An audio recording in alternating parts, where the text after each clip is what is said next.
And now for our feature presentation.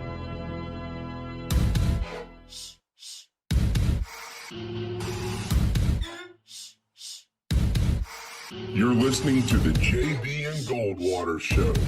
Live, loud, and online.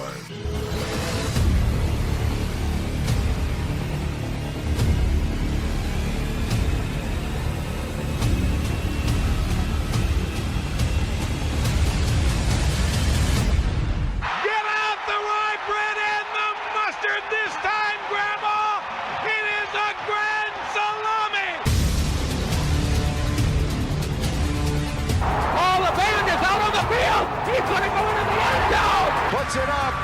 Yes! There goes Davis. Oh, my God. Davis is going to run it all the way back.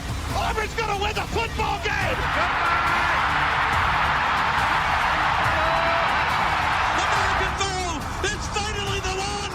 American Football has won the Triple Crown. And Barnes hits one high. It's a dig. It is out of here. High fly ball into right field. She is gone. Unbelievable! A home run for Gibson, and the Dodgers have won the game 5-4. I don't believe what I just saw. Here are your hosts, Jamie Bradford and Darren Goldwater.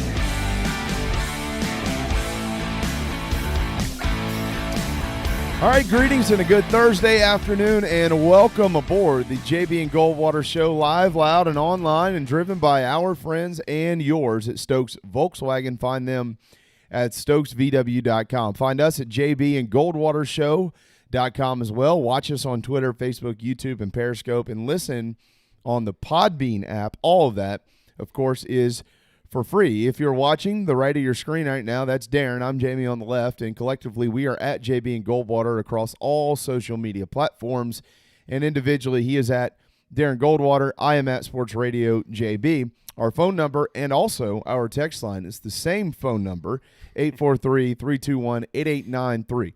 843-321-8893. If you've got something to say, say it. You can also do so on Twitter, Facebook, in the app, and things like that as well. So welcome aboard. It is Thursday, October the 22nd, and it's still a little too warm for me this time of the year, Darren, but that's all right. Maybe the cooler weather's coming. Who knows? But I do know this. The World Series is on to Game 3. We're also on to more college football this weekend, and the sports world is spinning very quickly. Yeah, man. The sports world is spinning quickly. My sports world in particular spun a little faster than I was expecting last night. Sure. But the World Series game was nice, so that was a nice little distraction for me, but I'm sure we'll get to that and a whole bunch of other stuff today. So should be a good one. Absolutely. Yeah, we hope you stick around until 2 o'clock this afternoon. We do have plenty on the World Series. We'll discuss it in a moment. We also have Corey McCartney from Atlanta, Georgia, coming up at 12:30. He's our baseball expert around here, and he's really good. And we'll talk to Corey about what is happening between the Dodgers and the Rays, look back and look ahead with the Atlanta Braves. We'll also talk some Heisman with Corey. He's a Heisman voter. We do have a Trevor Lawrence tie to the Heisman Trophy conversation that you'll want to hear in just a little bit. And also the Big Ten coming back this weekend, and as it was set to be, at least before the season started, Justin Fields was obviously one of the top Heisman Trophy contenders as well. So with the late start now for the Big Ten, does he fall in line in that conversation? So that is all ahead here in just a little bit. We've got David Cloninger at 1 o'clock this afternoon, D.C. He'll provide us more on Jalen Brooks, and we'll also talk plenty about the LSU game this weekend and briefly look back at Carolina's win over Auburn. And we got Scott Glaze, too, this afternoon at 1:30. We'll do a quick golf check-in with him. Got some hoops and things like that, Darren. But we will lead off with the World Series. Last night, Tampa tied it 6-4. The final score from Globe Life Park over there in Arlington, Texas. Got off to an early 1-0 lead. It was 3-0 after 4. And then it was 5-2 after 5. They actually traded runs there in the 5th and 6th. And the Dodgers would add one more later on in the 8th inning. But Tampa gets on the board in this series to knot it up at 1 apiece. Blake Snell was okay. He didn't throw a lot of strikes, or not as many as he probably wanted to. 49 of 88, and he was 1 out shy of qualifying for a win, which stinks in the World Series. But Gonsolin, they did the basically essentially a PDS. That's exactly what they did. Actually, they did a PDS, a predetermined split. So he only threw an inning and a third, and gave up the home run. And then he was out of there, and it was literally essentially a bullpen game the whole game for L.A., which is strange to see especially Game 2 of the World Series. Exactly. I mean, so they are taking some criticism for it, and I think rightfully so. And I'm interested to get Corey's take when we talk to him here in a couple of minutes because, I mean, look, the Rays kind of make that popular, last year, 2 years ago when they were using designated starters, if you will. I mean, a guy who's just going to throw for a couple outs, however long they want him to go, and then they're going to bring in their true starting pitcher. But to see that happen for the Dodgers in the World Series, that was strange. It was strange timing. Yeah, it was very strange timing. I'm not exactly. I don't know. I heard a couple of Dave Roberts' comments on it, but I wouldn't have done that. I would have done something. A 2-0 series lead is huge. Yeah, especially in the World Series when you do have 2 designated days off here. That would have just been enormous, but they couldn't get it done. I did think Tampa would win last night. Said that yesterday on the show, and they were able to with a couple long balls there from one man, one guy. Yeah, Lowe, the second baseman. Yeah, Brandon Lowe went yard twice last night. He's not the biggest guy in the world either, only about 5'10", 180. But he went yard twice last night, and they're off today. And then they're going to get back on the diamond tomorrow, so a little bit more traditional here in the World Series as far as the setup goes. But they needed that one. If they went down 2-0, I was probably going to go ahead and start writing them off because Buehler goes tomorrow. Yes, and I like that start for the Dodgers tomorrow. I don't know if I necessarily would have written them off, but for the Rays, it would have been tough it's tough. You fall down 2-0 to bounce back up off the mat. Now, we've seen it happen as recently as last year. Right. We saw it happen when the road teams won every game in the series. So of course, it's possible. The Braves were up 2-0 also a series ago and couldn't hold on to that one. So it was big for the Rays. There's no question about that. And now they get the off day so that Joe Buck can fly to Philly or New York, wherever that game is tonight, and do that game. And then he can go back to Houston and do the World Series. Right. Yeah, absolutely. So do you have the Joe Buck schedule in front of you? I know what it is. I don't have it directly in front of me. You know it off the top of your what is it? So he's doing 8 games in 8 days. And so and it's not all baseball, obviously. No, it's not all baseball, and it's mixed with football because he missed Game 7 of the Braves-Dodgers series so that he could go do the Chiefs. No, that was the Bucks and the Packers. And the Packers. All right, stop there. Explain that. Why it has to be a contract issue. It's a ratings issue. It's because Tampa Bay and Green Bay was going to almost all of the country. And it's the NFL, which is the biggest dog there is. So they wanted Joe Buck on their biggest program because he's their number one guy. So that's what they did. Baseball purists aren't huge fans of that because it's clearly saying we, Fox, value the NFL over Game 7 of the NLCS. I agree with that. But if you look at the ratings, it's a pretty clear-cut choice for Fox to make. So he did that. That was on Sunday. Then on Monday, he had the Chiefs and Bills game because that was the weird 5 o'clock Fox game on Monday. And then he's back to the World Series Tuesday, Wednesday. Today, being Thursday, he's got the Eagles, and the Giants game. Oh, joy. And then he's going right back for the World Series. So what he's doing, he's got a private jet. He's getting COVID tested like every single day. And he is just jet setting all around the place, calling game after game after game. And I've been in stretches where I've had multiple games in multiple days. Mm-hmm. It's tough. It really is tough because it's not just doing the game and preparing for the game. You're also interviewing people. You're talking to coaches. You're talking to players. Yeah. And, it's not as hard as you'd think about mixing up names and stuff like that. I mean, you're pretty much locked in when you're doing the game. Yeah. That doesn't happen very often. But just from a prep standpoint, from a pure fatigue standpoint, it can get to you. Oh, sure. But he's handling it well. Oh, yeah. Well, I mean, he's the best. I mean, there's no doubt about that. I mean, and if anybody can handle it, it's Joe. Yep. But Yeah, I mean, most people don't actually understand what goes into the prep of a ball game, let alone one of this magnitude. Right. And yeah, he does have a lot of help. There are a lot of people that dish him information. There's no doubt, but he has to get up there and do it, and he needs to know the information. Yeah, he's doing his own. He's doing his own work. He's preparing himself. Now he'll get information packets. Yeah. But then it's up to him to go through the packets. You have to sort it. Yeah. Yes, exactly. Make your charts. And all that exactly. stuff, So it's not as though he's sitting there and someone's feeding him information on the air. Some stats are given to him on the air by a stat guy when something happens during the game. But other than that, he's prepared. Yeah, it's really remarkable. It's a remarkable run for Joe Buck. It is. But he's done a great job, and he's got his hands full tomorrow night with Charlie Morton and Walker Buehler in there. Obviously, we're going to talk a lot about this here in a little bit with Corey McCartney. But, I like Buehler in the game, but Charlie Morton has not given up a run in either of his last 2 starts either. He's been really good for Tampa. So could be in for a really good pitching matchup tomorrow night. We'll see. The off day's great. Because a lot of these, especially for the Dodgers, who went yesterday with that bullpen game, they all get to sit today and refresh themselves, and so that's obviously big news for them leading into Game 3 tomorrow night. But Corey McCartney coming up in 20 minutes, and we'll have plenty on that.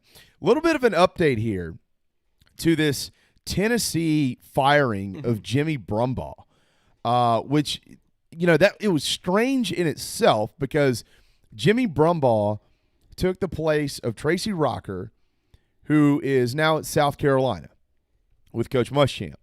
By the way, Tracy Rocker's son, Kumar, is the ace at Vanderbilt, if anybody forgot about that. The kid who throws 114 miles per hour. Yeah, with a slider that is unhittable. Yeah, I think he's probably the top pick in the draft next year. We'll see. No doubt. We'll see. No doubt. He's a top 5 guy. Yeah.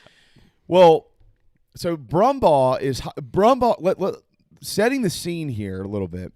Brumbaugh is hired to replace Tracy, but he goes back a ways with Jeremy Pruitt. Yes. They've actually coached together before. And, he knows this league and things like that. I mean, Jimmy Brumbaugh is a name. Well, so he's fired 4 games in, and you made the point on Monday. It was a good point. It was strange because it wasn't – I know that from what J.C. Sherbert said yesterday, and I think he's right, I've seen this in other places, that – Jeremy Pruitt was frustrated with the defensive line even in preseason camp. But the defensive line hasn't been their problem the last 2 games. No. Matter of fact, it hadn't really been their biggest problem all year. So here's the update, though. According to Matt Jones with Kentucky Sports Radio, who does have really, really inside sources. He's connected. Yes. He breaks stuff a good bit. Yeah. Oh, yeah. Absolutely. Jimmy Brumbaugh was fired during the middle of the ball game on Saturday against Kentucky. He fired him in the game and confirmed it after it was over. The official announcement of the firing obviously didn't come until the end of Sunday. Yes. Like Sunday evening is when it was officially out. But Pruitt said, quote, "From a philosophical standpoint, things are just not a fit, and it just didn't work out for us."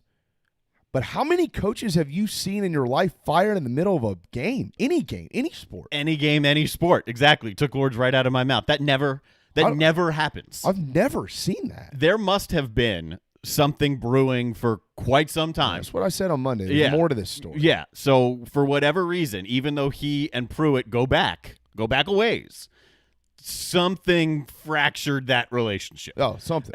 And then it obviously blew up during the game. And Pruitt had enough. Now, Pruitt's frustration with Garantano and his offense may have had something to do with his attitude and frustrations and blowing up. That's just guessing on my part. Yeah. But something obviously had gotten between the two of them, and Pruitt had enough. But I've never seen it, and I'd go as far to say as you might not ever see it again. Well, obviously, if you're going to fire somebody in the middle of the ball game, Darren, they're not going to continue coaching. So I haven't, No. I haven't seen the tape. Like, was he on the sideline at the end of the game? I don't know. I mean, because I guess I wouldn't think so. If you fired me in the middle of a show, I'm leaving. Yeah. Oh, I'm out. I'm out. gone. I'm out. Yeah, I'm done. Absolutely. Yeah. But you've got he's in the middle of coaching his guys, and if you walk up and fire a position coach in the middle of a game, I can't imagine that does anything good for your program in the middle of the ball game. No, unless there was an issue. The players. Unless there was an issue with how he was treating the players. Unless that's the problem that was getting in between. And I don't know that. I'm just saying, in the event that was what had really gotten between them, the treatment of players, then maybe it wouldn't have upset them if in the middle of the game that guy's fired. But other than that, no, it's one of the strangest things you're going to see. Well, and when he says we have a philosophical difference, I kind of took that to believe a philosophical difference, like schematics, X's and O's, how he coaches. But, maybe that comment was also geared towards how he handles his players or something. But I would think before you hired this guy, like, we're going to talk about a couple of basketball coaches in a little while one of them's just resigned and the other one's in some really hot water. You would hear stories, right? Like if this guy has issues with his players before you hired him, you would think that something like that would have come out somewhere. When I saw philosophical, I don't get it. I mean, the first thing that I thought when I saw the word philosophical differences was, okay, that's really easy to say and cover up whatever actually is going on. You just say, we got differences and move on, and we're not going to tell you the true story. Now that we're knowing he was fired in the middle of the game, we're going to find the true story because someone's going to find the true story because there's going to be digging into this story right now. Yeah. So we'll get the answer. It's just a matter of when. We'll get the answer at some point in time, and there's more trouble, it appears, in Knoxville as well because Henry To'oTo'o, who might be the leader of that defense, he certainly leads the team in tackles, the linebacker, talented kid out of Hawaii, put on his Instagram page yesterday basically like prayer, like the prayer symbol, like please, with a picture of Harrison Bailey, the backup quarterback to Jarrett Garantano. Like, please play this kid over Jarrett Garantano, who clearly struggled last week. And Harrison Bailey is a true freshman. He's thrown 4 passes in his career. He's only completed 1 for 24 yards, and it was this week against Kentucky. Yep. And Henry To'oTo'o tweets a picture of the backup quarterback, one of 3 backup quarterbacks, saying, basically, I want this guy to play, not Jarrett Garantano.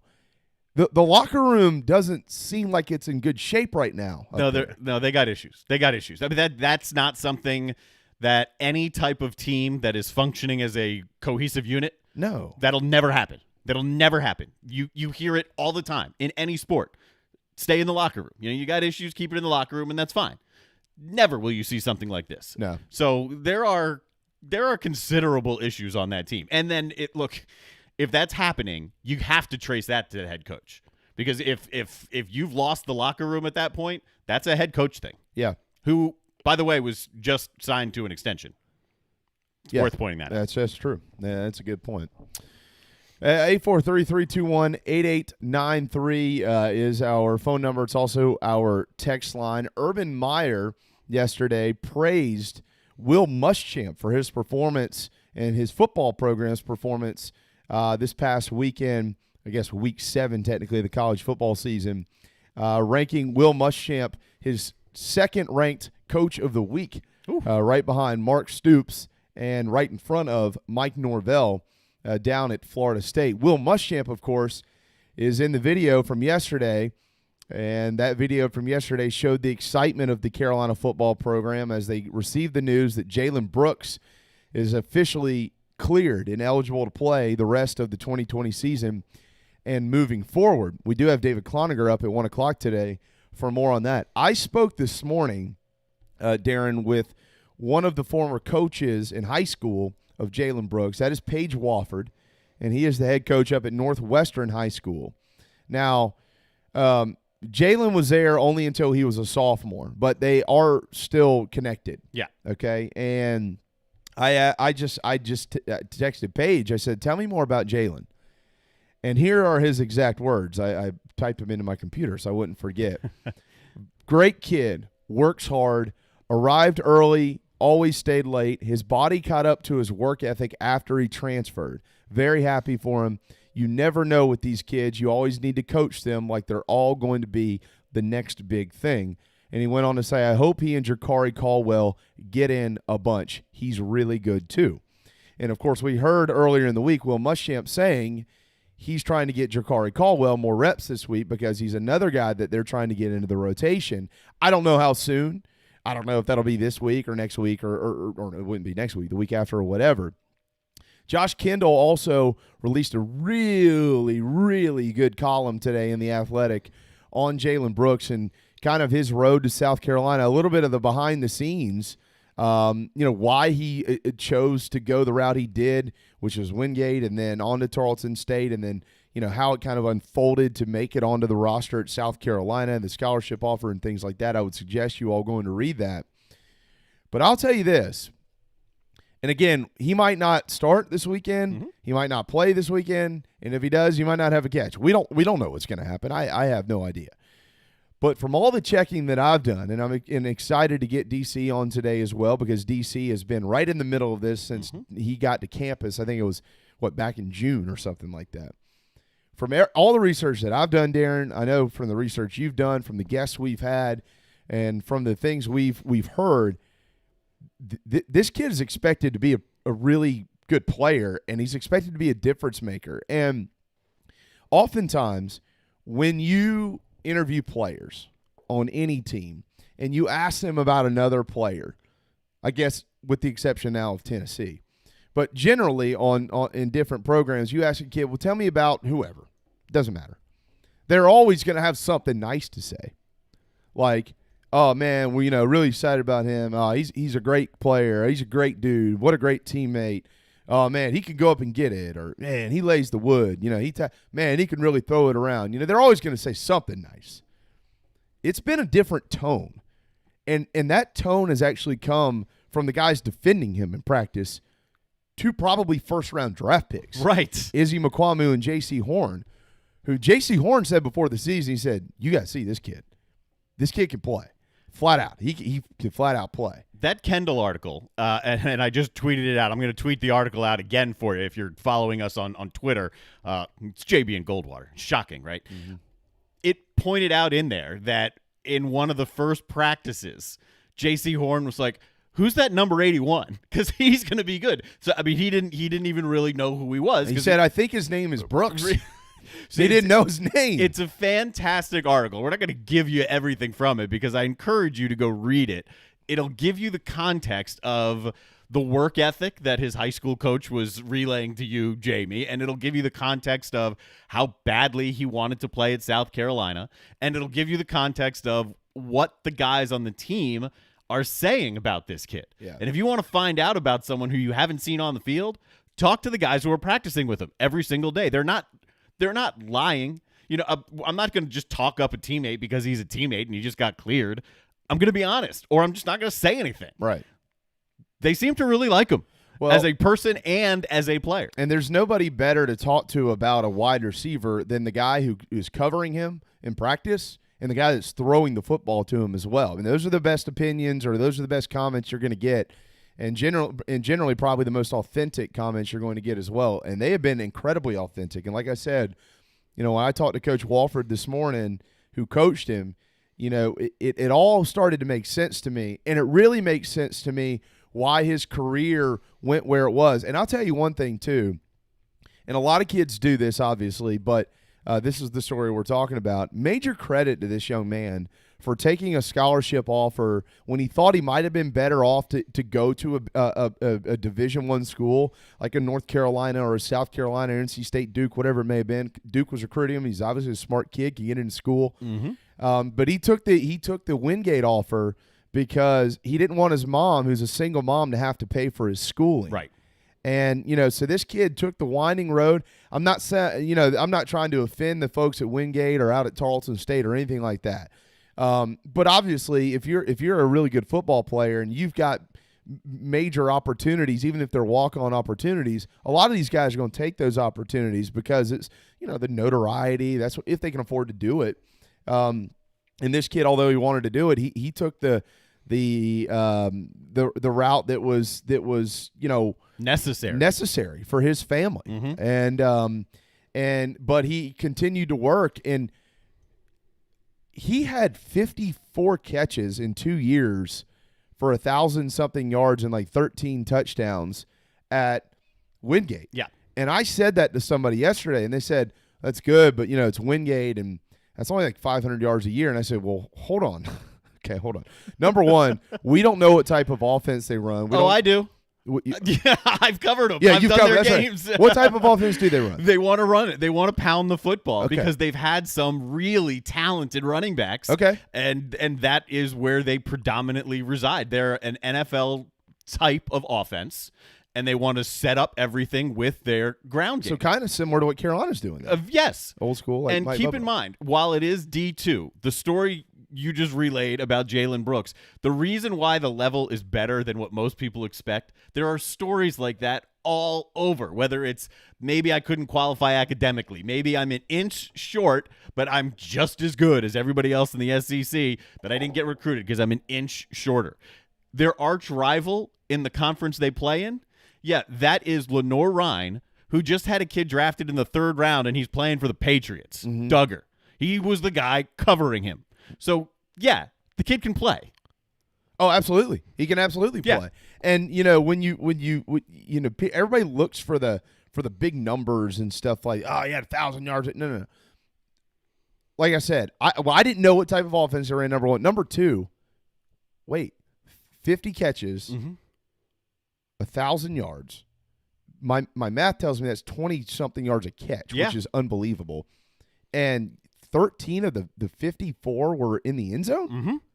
That's a quarter of them, and that's what it's outrageous. It's what Carolina's looking for. You're looking for the big play guy, the playmaker. You're That's looking what for want, the big play guy, and at Wingate, that's what he was. Right. They pound it. They typically have a big, sometimes mobile-ish quarterback, but that's not what they want to do mostly. They want to hand the ball off mostly, and then when they're going to take their shot, he's the guy they're taking their shot to. Mm-hmm. Isn't that what you want? Yeah. Isn't that what the Gamecocks are looking for? That's exactly right. Uh-huh. I mean, and again, you don't. There are obviously plenty of prospects. You look at their offer list, instantly they're going to be great players and things like that. I get that. But this program's had a lot of guys who didn't have that. I mean, I can go back, guys that I know, like Ryan Brewer. Yeah. Does anybody remember what he did at South Carolina? Ryan Brewer was not I know that he was Mr. Football in the state of Ohio, and nobody in Ohio wanted him. Corey Boyd. They kind of, almost crossed paths back then. Corey Boyd was a safety coming out of – now, he was also a running back, but everybody thought he was going to be a safety in college. And, he had a couple of offers to play safety, like Boston College and Virginia, who actually wasn't bad at the time. I think Virginia was actually a top 25 program 17, 18 years ago. But Lou Holtz was like, wait a second, I want this guy to play running back. Well, that kind of worked out. I mean, so, these coaches, they find guys, and they find guys who fit what they're looking for and looking to do. And clearly, when he hired Mike Bobo, and then this kid all of a sudden shows up on the radar, they thought instantly, like you just said, based on the offense that you know about at Wingate, he is going to fit here. And then he proved it in practice. He just hasn't been able to get eligible to play. Yep. So we'll see what that looks like. I mean, that's no guarantee that he's going to come out this weekend, just guns a-blazing for 100 yards or even for 1 yard or one catch. We don't know. We have no idea how it'll unfold. But I do know this. Based on what his former coaches have said and his current coaches and the guys who guard him in practice who are really good, and the guy that throws it to him who actually happens to be pretty good himself, they're pretty high on this kid. And he was kind of the talk of the receiver group throughout preseason camp, obviously alongside Shi Smith. So really excited to have that conversation in a little bit with David Cloninger, who, by the way, has written a bunch on Jalen Brooks over the last few months as well. It's Thursday. Buy one, get one half off footlong cheesesteaks at DB's in West Ashley. That's in Avondale in West Ashley. DB'scheesesteaks.com. You can actually order right there online on their website, and they'll deliver it to you via the DoorDash app. Any delivery app, though, they're on it. DB's Cheesesteaks. Don't forget the boardwalk fries. And always try to order my favorite, if you can, the Buffalo Chicken Cheesesteak. But today it's buy one, get one half off footlongs at DB's Cheesesteaks. DB'scheesesteaks.com. Charleston's Choice, number one cheesesteak in town. All right, when we return, we do have Corey McCartney. We're going to talk about the World Series. We're going to talk about the Braves. We're also going to talk about the Heisman Trophy. He is a Heisman voter. Trevor Lawrence is a Heisman candidate, maybe the leading candidate. What about Justin Fields now entering the race coming up this weekend? How far behind is he based on the start of the Big Ten? And how about this? A local NFL star says if the Jets have the top pick in the draft, Trevor, go back to school. Is that smart advice or not? We'll talk about that and much, much more on the other side of this break right here on the JB and Goldwater Show, driven by Stokes Volkswagen. Is your old car really scary? Does it look dreadful or smell awful? Don't be frightened. There's never been a better time to trade in your spooky old car. Stokes Volkswagen just received a new shipment of the VW Atlas and VW Crossport. But here's what makes that even sweeter. Every new Atlas and Crossport is $3,000 off MSRP. Plus, every 2020 Volkswagen is available with 0% financing. That's right. You get both the huge discount and 0% financing. So if you want to play trick or treat at other dealerships, that's okay. Come see us at Stokes Volkswagen on Ashley Phosphate or visit stokesvw.com. Peace and love at Stokes VW.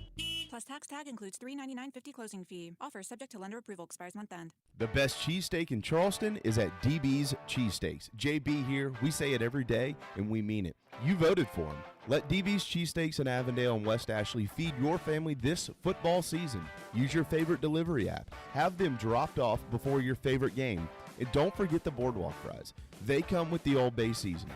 DB'sCheesesteaks.com for the full menu. Hoagies, hot dogs, burgers, and more. DB's Cheesesteaks, the best cheesesteak in Charleston, the best cheesesteak for football. Family Bingo Night is back. All 3 Dog and Duck locations. Every Monday from 6 to 8 is the perfect time to bring the kids, have dinner, and play bingo. They've upped the prizes with retail store gift cards, gas cards, in-house cash cards, and kid-friendly gift cards like Nintendo, pizza, App Store, and more. Thanks for supporting local businesses like the Dog and Duck in Bell Hall, Park West, and on Clements Ferry Road. What's up, everybody? This is South Carolina singer-songwriter Patrick Davis, and I might live in Nashville, Tennessee, but guess what? I can always listen to the JB and Goldwater Show because they are always live, loud, and online.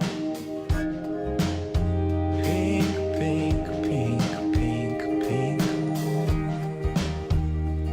You love this, don't you? Well, I mean, I like to vary it up, but yeah, I mean, listen to this. I know, It's good.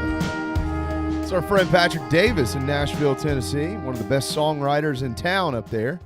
Obviously writes for everybody, and of course he's also an artist himself. But Patrick Davis' Couch Covers album coming out here at the very beginning of December. He's going to be in town in Charleston on November the 13th, so looking forward to that, certainly. We always look forward to this conversation on Thursday afternoons with our friend Corey McCartney right there in Atlanta, Georgia. Hey, brother, how are you doing?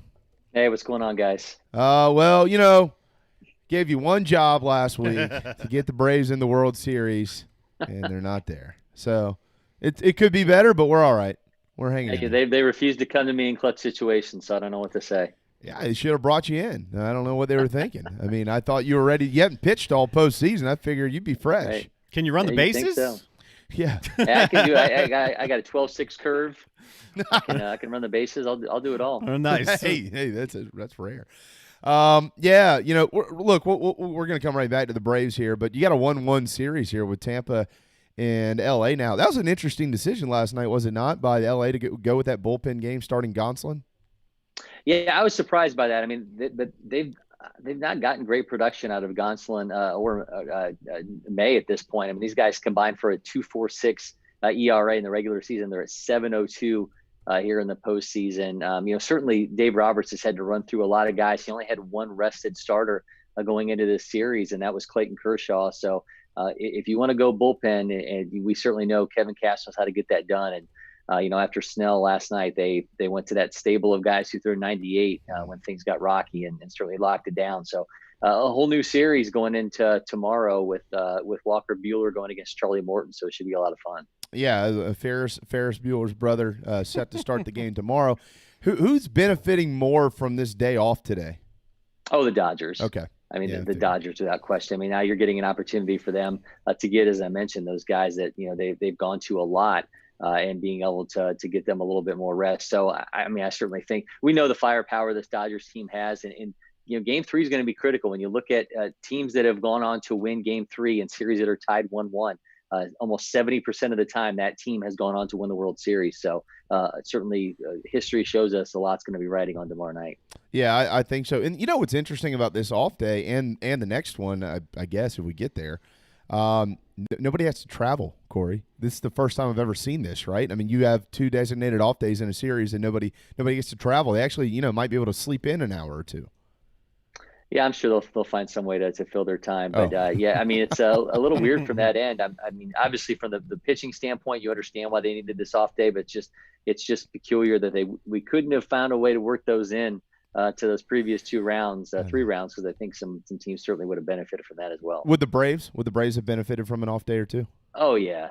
I mean, I think you would have then potentially had Max Fried getting his start before he did. And who knows if that series would have wrapped up a little bit before. But, obviously the Dodgers and the Rays, a chance to really get that monkey off their back, and the Rays doing it all for the little guy. Well, the Braves season obviously over after being 3-1, now down, out 4-3. And look, Corey, I mean, it's heartbreaking to see that if you're a Braves fan. Obviously, you're on the brink of doing this for the first time in 21 years, getting to the Fall Classic, on the brink of winning it for the first time in 25 years, which, of course, happened back in 1995. And I know that folks are disappointed by that. But, when you look back at this year and everything that they went through, I mean, if there's one problem you just can't have is a bunch of injuries to your starting pitching. Nobody survives that. And somehow, not only did Atlanta survive it, they got into the postseason and they went on a hell of a run with the guys that they were starting behind Max Fried, and then what their bullpen managed to do for the most part throughout the year. There's no way to look at this, in my opinion, as a negative. The fact that they were 1 game shy of the World Series, as talented as that offense is still, in my mind, remarkable. There's 2 interesting schools of thought here, and I'll tell you, there's a kind of a growing sentiment here around Atlanta that, this team has a core and they should expect to be there. But it's hard for some people to not see it as a failure for a city that's had a lot of runs of that. Obviously it's difficult to get 1 win is away from the World Series as almost anything. And the idea of getting back there the next year, we know how difficult that can be. There's no guarantee with Mike Soroka back and having Ian Anderson and Max Fried eat up a large percentage of your starts for the season that you're going to be back there playing for a chance to get a championship again in 2021. So, I mean, as close as they were and as great as the core as they have returning, I think there is a growing sentiment here in Atlanta that, okay, this was a failure, and we kind of have to treat it as such. What questions have arisen in Atlanta? What is being questioned from the desk of Brian Snitker? Is there? I mean, look, the base running is not Brian Snitker's fault. But, I mean, are there moves that he made in the National League Championship Series? Again, guys, against the Dodgers, who are the best team in baseball this year, that Braves fans have kind of circled. Because Brian Snitker, for whatever reason, always takes a lot of heat. I don't know that he necessarily deserves all that, but managers, when you lose, are always going to be questioned. What questions are there in Atlanta? I mean, I think if anything, you're just looking at where guys pulled too early, where they did he not have a quick enough of a hook in terms of pitching in this series? Because, I mean, let's face it, up until they got to the NLCS, there were no mastermind moves to be made. The starting pitching was fantastic. Yeah. And, there really wasn't a lot of opportunities where they had to battle back, where they really had to win a game by making this key move with bringing this reliever in at this point in time.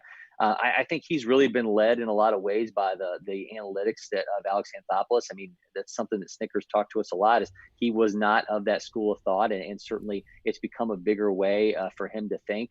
And, I think you had a guy in Dave Roberts who has been very adept at playing matchups, and up until this year, was able to go in a lot of ways with platoons. And that was something we saw them do a lot before they brought Mookie Betts into the equation. So I'm not saying he was out of his league against Dave Roberts. I just think it was a different mindset And as much as he's been a feel guy, and you can get into those situations where you're maybe not making those necessary moves, and now you add on top of that you have to leave a guy out there for a minimum of 3 batters. So there was a lot of variables at play, plus the lack of off days. That you could certainly find some things to nitpick along the way. But as you mentioned, base running, it's hard to say that that's a manager's fault. I still think it's those little things, though, that you look at a team that made some miscues along the way. But we saw multiple base running issues for this team in this series. So I think you're going to see that be a point of emphasis, just those little fine-tuning things that are a difference between a team that's getting there and trying to get through for the first time, and one like the Dodgers that knows this is how you win. This is what it takes to get to the World Series. Were you surprised that Fried did not get the ball on 3 days rest, and instead they held him out 1 extra day? I mean, you were on with us last week, almost assuming, I think, that Fried would, in fact, get it on short rest. I think that was if, in fact, the series was tied at that point. But, I mean, personally, I was. Were you? I was stunned. I really was. I mean, and I understand that he's not really done that in his career. By and large, he's gotten his full rest, or has gone, typically 4 days has kind of been the brunt of what he's not gotten. If you're looking at anything shorter than 5, but I mean, you gave the Dodgers an inch, right, by not starting him. Yep. And, I mean, that may have been because if you could have followed what Minter did with the start that Fried had the following game, the Braves are in the World Series right now. Mm-hmm. I think it's just those little things like that. And certainly you're going at what your analytics department says, you're going at what the player's telling you. But I think that was probably a missed opportunity that they could have put their foot down and not even allowed it to have gotten to a Game 7. I agree. And I would have started him too, Corey. I absolutely would have started him. And because, how many pitches did he throw in that final game? It was, what they lose the game 3-1, right? Well, yep. How many pitches did he throw? Wasn't he under 90? Do you remember? No, he was over. I think he went over 100. Yeah, he did go over 100. I've got my games mixed up. I think his first game, maybe he was right around 90 or something like that. Yeah, he went 100 plus in Game 7. So again, this is the Thursday after pitching coach, not Monday morning quarterback. My thought there would have been to start him if he was ready if he could go, let him go. Clearly, if he's dealing, you continue to let him go. But if you start him and you feel like after a few innings, okay, we need to go ahead and make a move because this second or third time through the lineup here might bite us, then you can get him. But, Corey, you might actually still have him for an inning if you need him in Game 7 of the national championships. Like, end all, be all, we need to throw this, or we need to get him in there against, I know it's a 3-batter minimum, but we got the left-handed side of the lineup coming up here. Yep. That he could have made, like, that's something that could be second-guessed. That's the one thing that I second-guessed. But, again, I'm not a big league manager, and he has his reasons for doing what he did.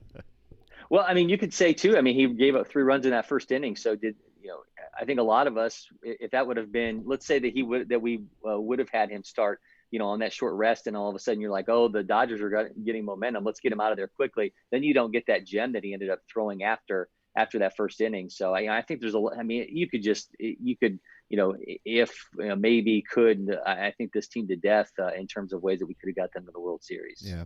Well, I don't have any doubt. Matter of fact, I almost think, and I know if the Dodgers win this thing, they'll probably be the favorites again, quickly. But I would almost say the Braves are the favorites because, like you said, look, I don't even know that game goes 6 or 7 if Soroka's in there. I really don't. I don't think it does. I think Soroka and Fried alone could have gotten them to the World Series. I see this. The questions that I still have are, what are they going to do in the offseason, like with Marcell Ozuna? Is he even signable, Corey?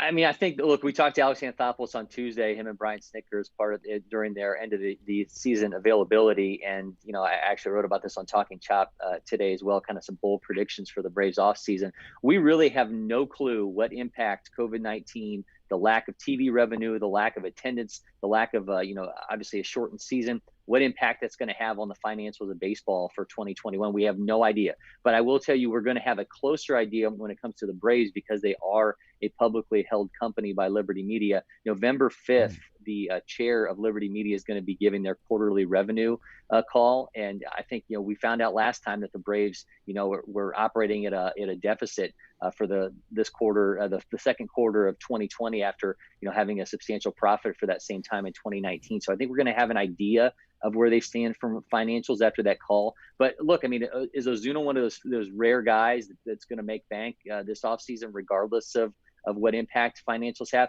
We just don't know. I mean, I saw the Dodgers co-owner said that he thinks they'll be back to normal in terms of attendance for 2022.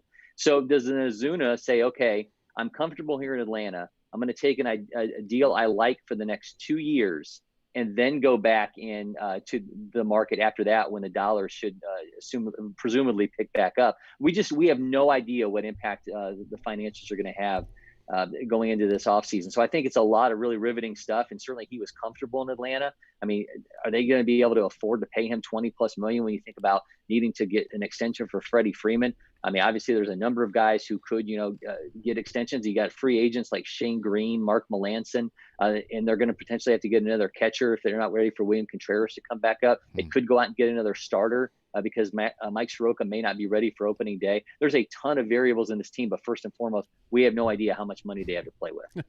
On Twitter at Corey J. McCartney. Well, doesn't this kind of bring into play the deals that they made, what was it, before last year when they went ahead and signed Albies and Acuna to these long-term deals? How much money did they potentially save by doing that when they did? Oh, maybe with Acuna, maybe $200 million. I mean, if you think about, what he could have potentially gotten if they would have let it run through his free agency. I mean, Ozzie Albies is only making $5 million a year. Now, I think where that's interesting is what do you do with Dansby Swanson? Because Dansby Swanson is entering his second year of arbitration this year, right? So he's potentially coming off of a breakthrough, career year. You could be looking to buy him up for his last 2 years of arbitration and maybe 1 or 2 years of free agency. But where do you draw that value from? Because he had the same WAR this year as Xander Bogaerts and Corey Seager. Is he Xander Bogaerts and Corey Seager? Or but how do you stack that up against Ozzie Albies, who's been more valuable than Swanson has in any season, but this one that was limited by injury. So there's just so many things that I think at this point we don't know. But I think there's going to be a really busy offseason for this team. Fascinating. This will be fascinating to follow. Who wins the World Series? I Dodgers? still say the Dodgers. I mean, that was my pick. I think these off days benefit them. I think you get Walker Buehler out there. The blister is not an issue again. That guy wants to start building a legacy with postseason wins. I think he gets it done tomorrow, and that leads them to this series victory. I tell you what, that's a for folks that maybe haven't seen a lot of the Rays this year, and I know there's a lot of people that have not. That's a really sneaky good matchup tomorrow night with Buehler and Morton. Morton has not given up a run in his last 2 starts, Corey. No, I mean obviously this is a guy who Braves country is all too familiar with. Having seen him in Atlanta.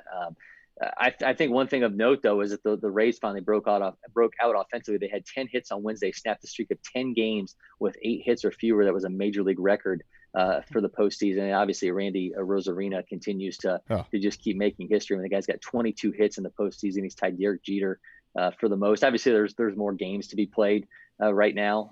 But I mean, that guy's just, keeps hitting the clever off the ball. Brandon Lau finally broke out with a couple home runs. So the Rays woke up offensively, which I think is really good for this being a great view over these next few games. What did you say, Darren, yesterday? What's the difference in payroll? Is it 80 or 90? It's close to, it's right in between. It's like 108 million to 23 million in that range. Wow. That's remarkable. That's insane. Yeah. And that means in about 2 years, or maybe not even that long, the Rays are going to stink again. They're going to be terrible for 3 or 4 years, Corey. Then they'll bring all their guys back up, and then they'll make another run, and they'll stink for another 4 or 5 years. I mean, that's just the way it goes down there. But they might win it this year. Who knows? I don't know. Mike Zunino might lose another World Series. He lost one in 2011 against the Gamecocks. That's true. That's true. I do want to shift to some football with you, Corey, because we have the Big Ten coming back this weekend, and I want to tell you, Darren's all pumped up about this, but I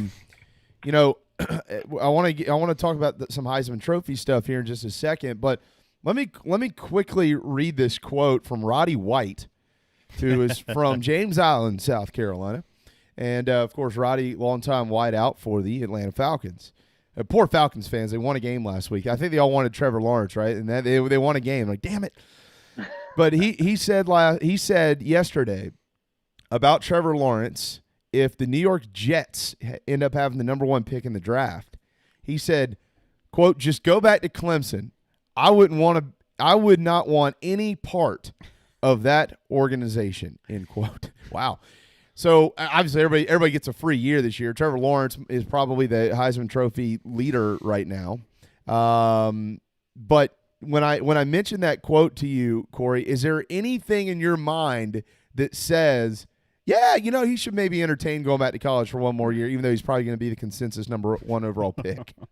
Well, it's not like the Jets are going to be all of a sudden get good next year, right? I mean, you're probably going to have the same internal conversation a year from now, and then you're going to turn into Eli Manning and try to negotiate a trade or something. I don't know. I just if he's ready, then just go. I mean, it's regardless of where the landing spot is. I mean, how much more is there potentially for this guy to accomplish? Besides, just putting some tweaks into one of the better resumes we've seen for a quarterback in the last 50 years. So, I think it's, I don't know how much more there is for him to do. Maybe if he doesn't get that Heisman this year, maybe if they come up short for another national title, he comes back. But he's engaged now, right? I mean, yes. he's got to start thinking about. Oh yeah, that's right. Yeah, you got somebody else to start thinking about too. He's got to pay for his wedding. Trevor Lawrence going back to school next year would be one of the biggest mistakes any athlete has ever made. Yeah, I mean, even if it's the Jets, you can't go back to school. You can't. Isn't there another way? You just mentioned Eli Manning. Like, there's other ways to do this. Yes. Like, okay, you can take me, but I'm not playing. Elway did it too. Yeah, Elway. Mm-hmm. Right. Yeah. So I mean, I don't care who would draft me number 1. If they're like, look, we're going to give you $50 million. All right. Well, I'll go to Bangkok and play if that's where I need to go. Like, I don't care where we're going. Well, Trevor Lawrence, Corey, I know you're a Heisman voter, and I'm certainly not asking you to tip your hand at all. We're still right in the middle of the football season here. Kind of, because the football season starts tomorrow for the Big Ten. But where does Justin Fields now fall into this conversation? Because – had the season started normally, he would have probably been neck and neck with Trevor Lawrence. How much ground does he need to make up? Does he have ground to make up? Or is Trevor Lawrence, because we've seen him for the last, 4 or 5 weeks, is this thing, is he just way out in front of this ordeal and it's pretty much all but over as long as he stays on track? Yeah, I think for me, it's always kind of been like the Heisman race wasn't really going to get started until this weekend when we knew the Big Ten was coming back. Trevor Lawrence, as you mentioned, I mean, that's the favorite. He should be the favorite. Vegas has him as the favorite. I've always had Justin Fields at number 2. I mean, I think Mac Jones at Alabama, to me, it's really just those 3 guys right now. There's potentially some guys in the Big Ten that could make some noise. I think, Tanner Morgan at Minnesota, if they make a nice run here and can do some things offensively, could be interesting. Joe Milton at Michigan. There's some interesting guys there, but to me, it's those 3 players. And I think Mac Jones has a lot to do, a lot of ground to make up against the other 2, frankly, because he has so many weapons. I mean, you got Waddell's right there, in terms of the wide receiver. They just have so many weapons at Alabama, Najee Harris, sorry. I think Fields he's always been near the top of this conversation, and I don't think that's going to change. I think, if anything, this situation just it helps him, because now you've had all this waiting for him to finally play, and the college football playoff rankings aren't even really going to go. The first one's not coming until the Big Ten's played 3 or 4 weeks. So everything has been kind of manipulated for the Big Ten to take advantage of here, and I think the Heisman race is very much in that same vein. So I'm kind of surprised that you just didn't mention Travis Etienne. I saw a roundtable discussion of, I forget exactly who it was, but it was 4 panelists. None of them mentioned Travis Etienne either. So is he out of the mix because Trevor Lawrence is just taking all the headlines? So I actually wrote about this last week for Fansided. I did a Big Ten piece for him this week on the other candidates besides Justin Fields in the Big Ten. But last week I actually wrote about Travis Etienne, and I have a big part of this in my Heisman book as well. It's difficult for teammates to be able to steal one another's thunder. I mean, certainly you can think of Reggie Bush and Matt Leinart, and I don't think those situations necessarily fair when Leinart came back for his senior year, obviously like Etienne did this year, when you had, Leinart had the obviously he was a returning winner, and we know that's kind of creates its own stigma. But how was Etienne going to be able to take away from the spotlight on Lawrence? I mean, this is the, we've had 2 running backs win this in this century. I mean, and they've been in offenses that have been completely centered around them. And Derrick Henry and Mark Ingram at Alabama, those guys are both getting 75% of the carries on those teams. That's not going to happen at Clemson, where it's obviously a much more of a balance offensively from the pass and the run. Lawrence was the number 1 player in his class. He came his freshman year. They obviously win a championship, takes him back his sophomore year. They're number 1 in the country his junior year with him at the forefront. Etienne is probably the best running back in college football. But it's very difficult to find a situation where you can take the focus away from a guy in Lawrence that's been the poster boy for Clemson for a while now. And as it pertains to this to this Heisman conversation, and, I know at least fans, Corey, and I would like to hope that the voters, I know you specifically, I know 3 or 4 Heisman voters, and I know what y'all really truly look at, and it's admirable. I'm glad that you look deeper into it. But a lot of fans will look at numbers and go, but look at his numbers. Well, this isn't that year because the games are different. The number of games played are different. Obviously, COVID and things like that. There's so much. I think you have a very difficult job as a Heisman voter, Corey, to try to get this as right as you can. So what exactly will we be looking for? Is it like how you perform in the biggest games and the best games, but like when it comes to statistics, the stat line, is that broken down like, okay, he's at 300 yards per game through the air, this guy runs for 200 yards? Is it on a per game basis thing? How much stock are you putting into a cumulative stat sheet? So since the beginning of 2000, the Heisman winning quarterbacks have averaged about 3,500 passing yards a game. If you look at Trevor Lawrence's pace, he's already there.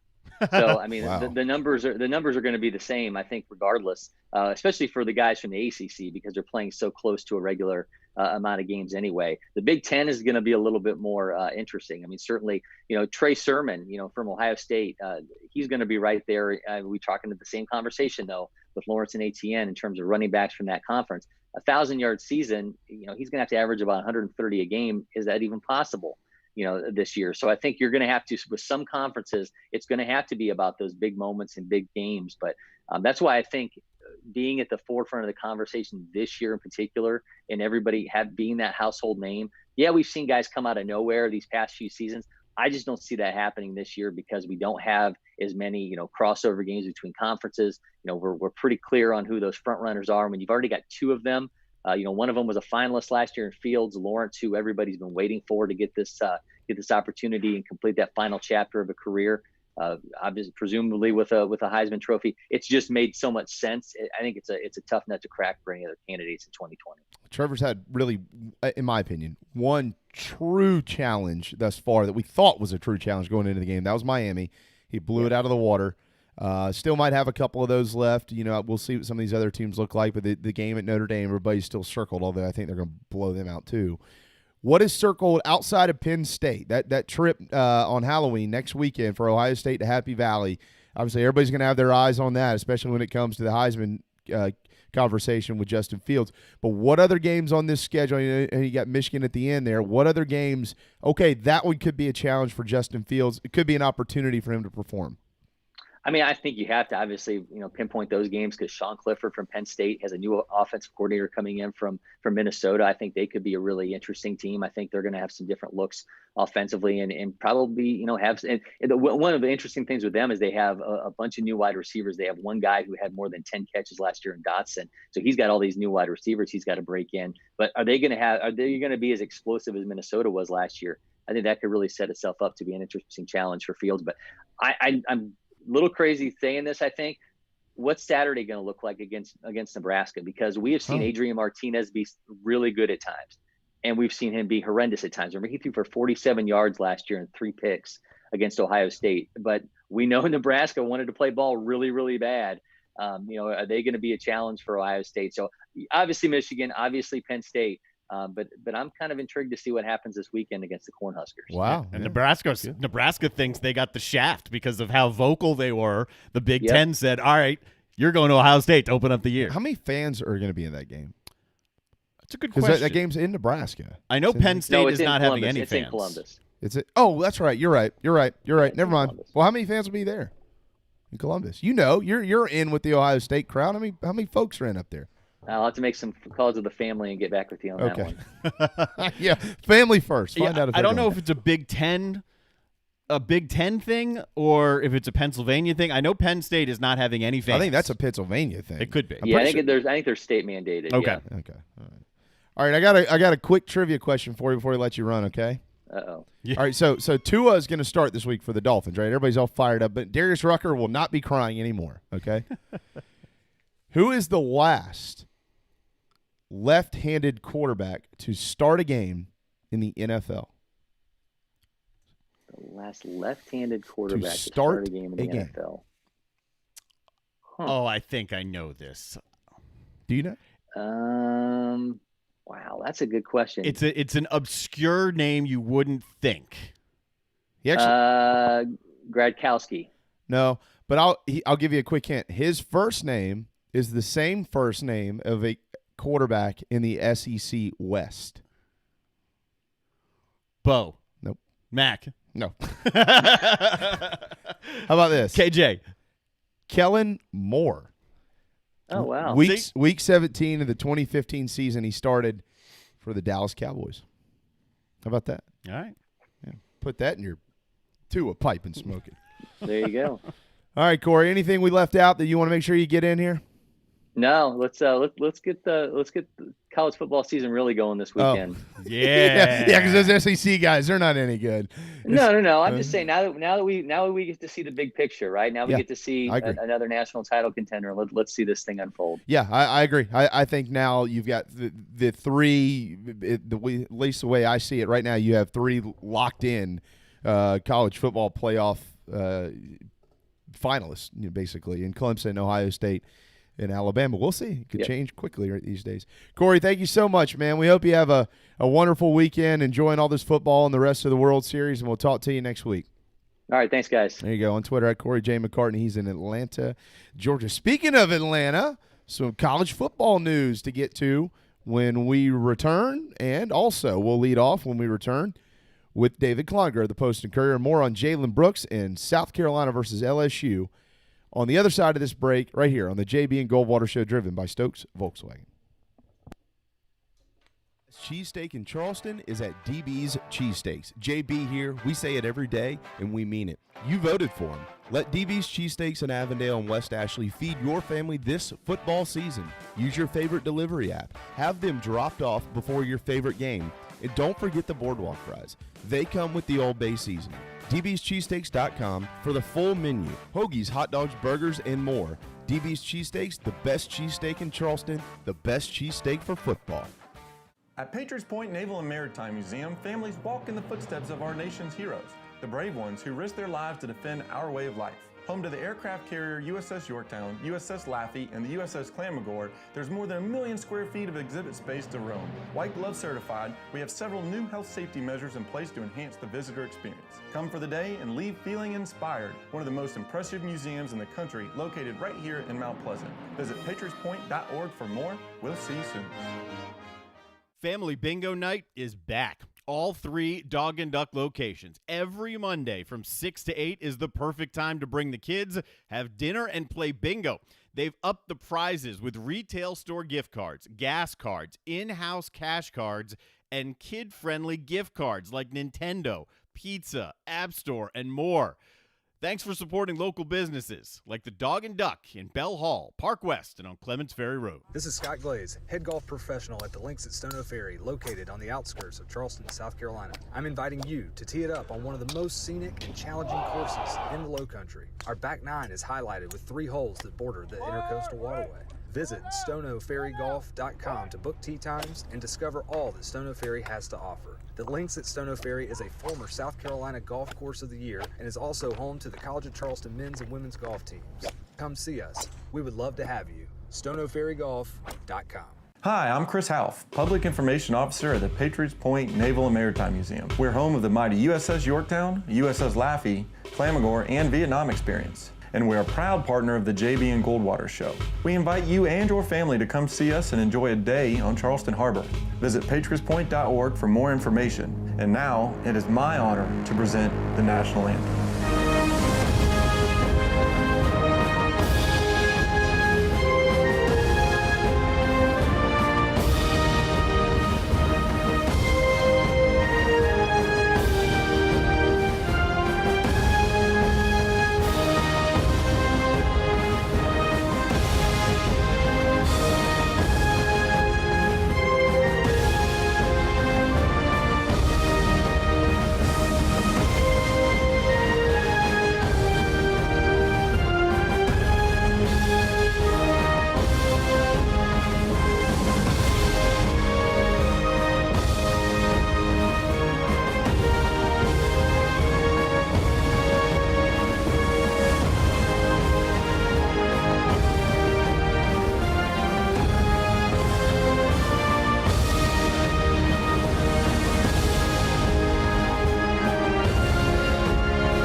Live Loud and online.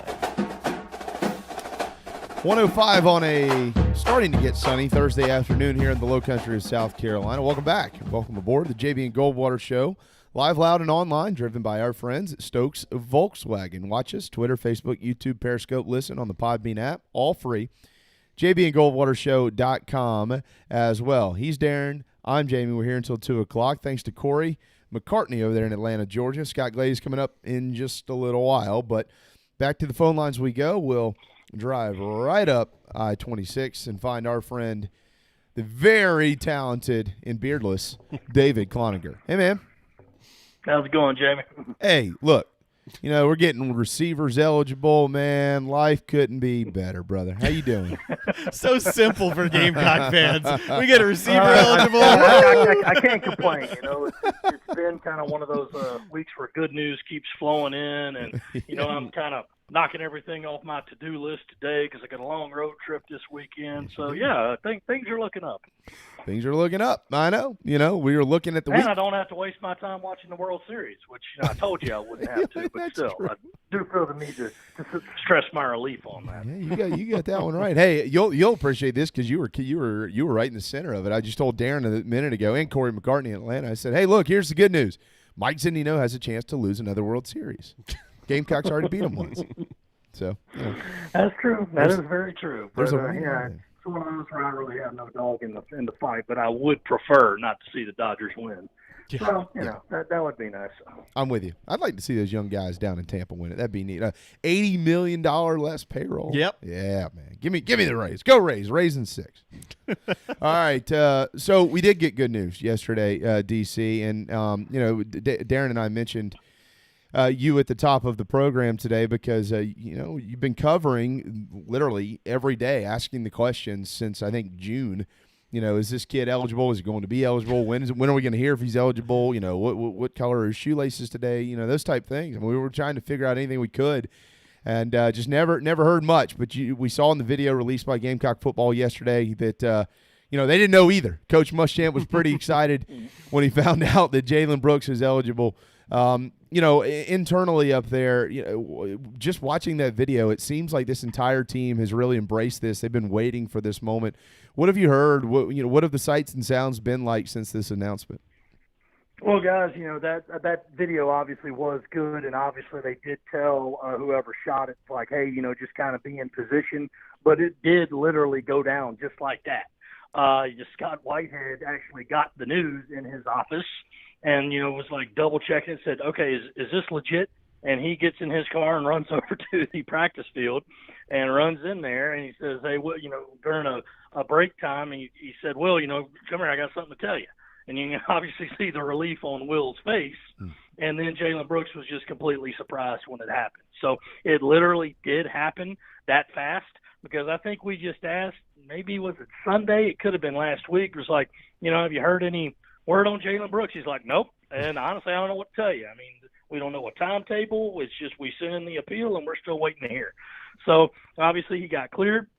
That is stunning to me. It's a good surprise, but it's stunning that the NCAA actually reversed their previous decision.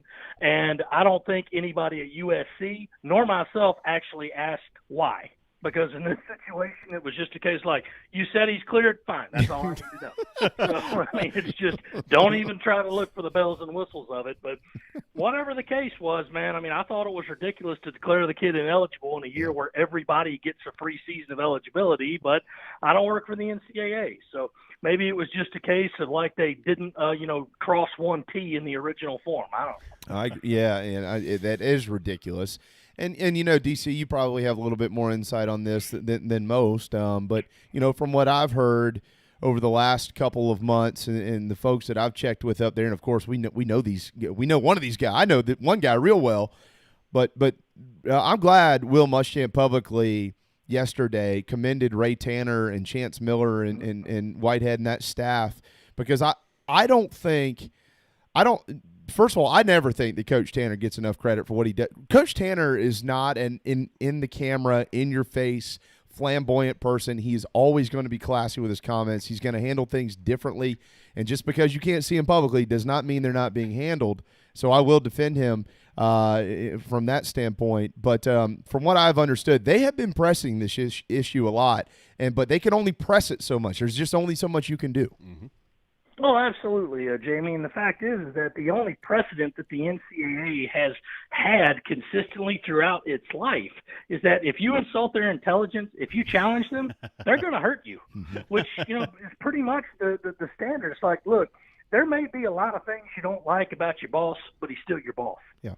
So you got to know that line that you can kind of toe and maybe push it, but you can't step over it. That's why when Southern Cal, kind of got all high and mighty and said, we're not taking any of this NCAA punishment a few years ago, the NCAA said, okay, and look what happened. Yeah. So you always have to know that line. And as Ray Tanner has told me several times, I don't like to be that guy calling the NCAA out in public. But, you can kind of jab at them. You can kind of let them know surreptitiously that you don't think you're being treated fairly. I realize that I completely agree with you, Jamie, on Ray Tanner. I mean, yes, he's made a couple of snafus in his time as AD, but it's overwhelmingly been positive. Yet, because of a very high buyout figure for Will Muschamp, and because he doesn't act the way other people think he should act, he gets a bad rap. Yep. And a lot of people blame him for everything that doesn't go right. It's like, well, it's not how I would have handled it. Well, you're not in charge. No. So, this is a $127 million enterprise. When you get in charge of it, you can handle it whatever way you want. Until then, go back to setting up the bowling pins. That's exactly. Anyway, the fact is that they have been saying, look, guys, what's the problem here? Everybody else is getting a waiver and this kid didn't. That's not fair. And, of course, the NCAA could have easily said, well, look, we made our decision and we're sitting on it. And I completely thought that that's what they would do. But they kept saying, no, you need to take another look at this. Tell us what we need to do. What do you need to hear? And apparently they said, okay, well, we cleared something up, and here it is. All right, yeah, sure, the kid can play. So sometimes you do have to play that game to where it's like, all right, look, if I say something bad in public and there's still a resolution that could happen, well, you've just thrown away that resolution. If you play nice and just take your time, sometimes it will work your way, and this is one of those times. Look, in D.C., again, Ray very well.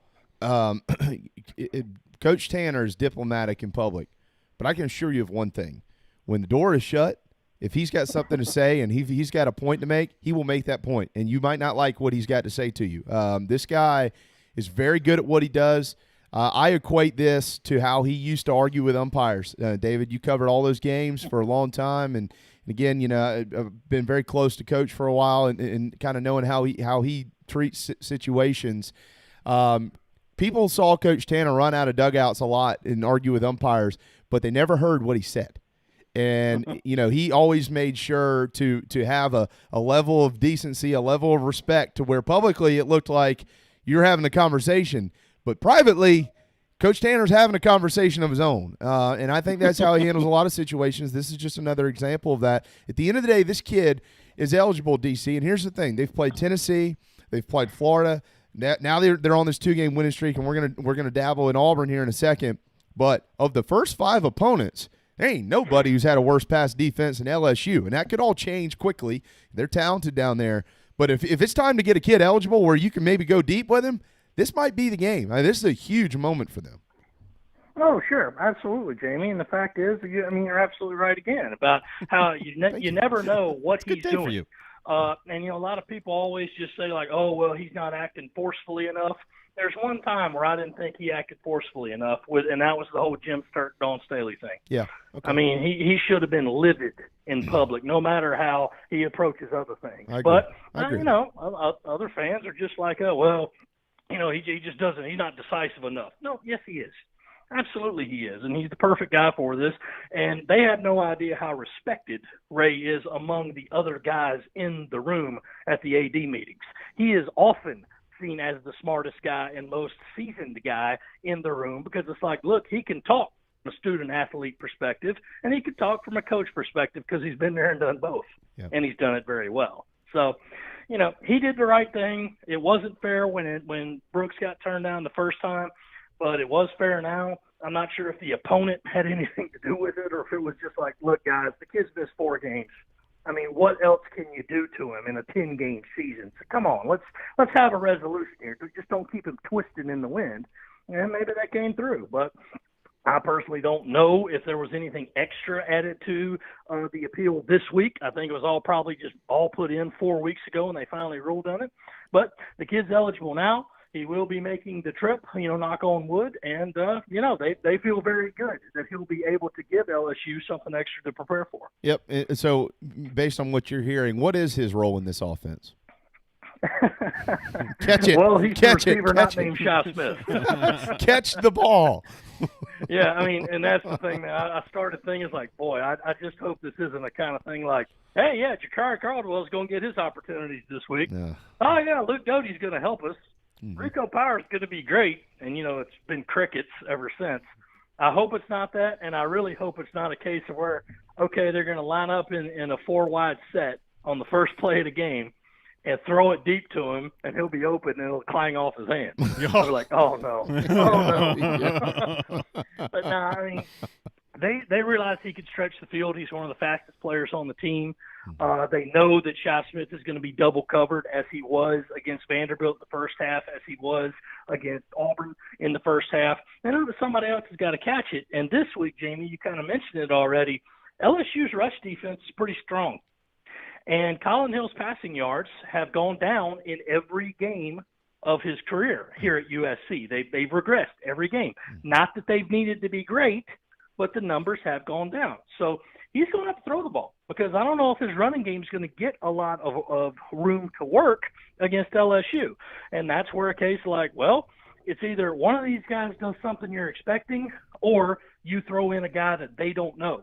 And I'm sure that LSU's been scrambling to find some tape from Wingate or, from Northwestern High School or Hickory Ridge High School about what Jalen Brooks can do. But, none of that stuff's real accurate or, it happened so long ago. It's like, well, I don't know how much we can take from this. So they're going to put him out there. And hopefully he's going to be able to run a lot of different routes. Will Muschamp said he has practiced in all three of the receiver positions. And it's a case of like, he's been working with the first team almost exclusively just because they've done so much good on good work in practice. And he's one of the best. So it's like they don't worry about him knowing the plays. It's just going out there and getting ready for it and getting ready for the speed of this game because, there might be a couple of yips. I mean, let's just call it what it is.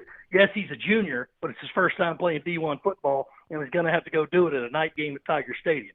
So glad you got cleared, kid, but now you got to go out and live up to it. Yeah. Welcome to the big time. Different from Wingate, yeah. On Twitter at DCPNC with the post and courage. So you brought up an interesting point there about Colin Hill. Let's talk about that for a second. Let me run off the quick stats here. 25 of 39 against Tennessee.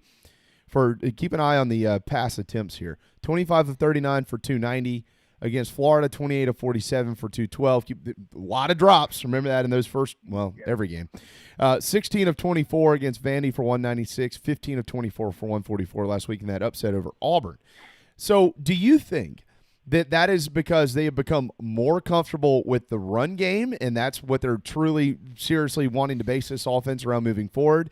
It's because they've become less confident in receivers outside of Shy Smith stepping up, and they don't want to take those chances? Or is it a combination of both?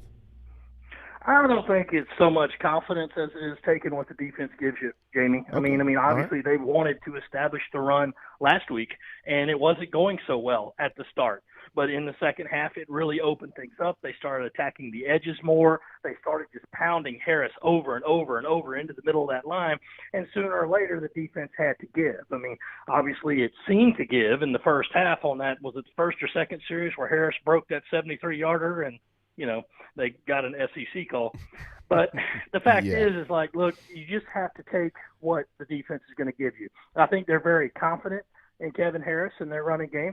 I think they're confident in that their receiving game can open up past Shy Smith because Colin Hill is very rarely going to make a bad throw or the wrong read. I mean, he's experienced enough to where you don't have to worry about him. But it's just, is it going to be open? I mean, if Kevin Harris was, first-team All-American, I'm saying that, that they'd go ahead and run him the ball no matter what. They'd just go ahead and do it. Now, he may be that one day, but right now he's not. He's a guy that's had a few good games. It's like, okay, well, he's got to prove it against some of the big-time rush defenses. Well, LSU's got a big-time rush defense. So with Colin Hill specifically, yes, his passing yardage and attempts have dropped, but they haven't needed him to throw the ball. You know, again, it's taking what you're given. So if they're getting success running the ball, fine, just go hand off. I mean, and if you have to throw the ball, then they trust him to be able to throw it and throw it a lot. So, you know, a lot goes into that pass defense. LSU's got a couple of terrific corners. I mean, Derek Stingley is one of the best. And, geez, he's just a sophomore. Yeah. But, you know, it's going to be difficult to try to throw the ball. So I know they want to establish the run, but there's going to be a case, Jamie, like if you go 3 straight 3 and outs and Harris has toted the ball on all 9 carries, like, okay, might need to shift it up a little bit here. Yeah, I think early in the game Saturday night is going to be important for South Carolina. Obviously, it is Saturday night in Baton Rouge, but you need to get – and LSU's having some issues this week, and I don't – from what we were told by Chris Blair, you ain't going to see Miles Brennan. You know, he's doubtful at very best. And there was a great quote about his injury from his dad. His dad said that his son's abdominal muscle split like a piece of steamed asparagus. Oh, ooh. Well, yeah, I don't think he's going to be playing then. But no. God, that sounds awful. How do you – Great quote. It was a great quote. I love the story I read on it. That is a great quote. I might steal that one. You know, you brought up another good point just to say you're good at this.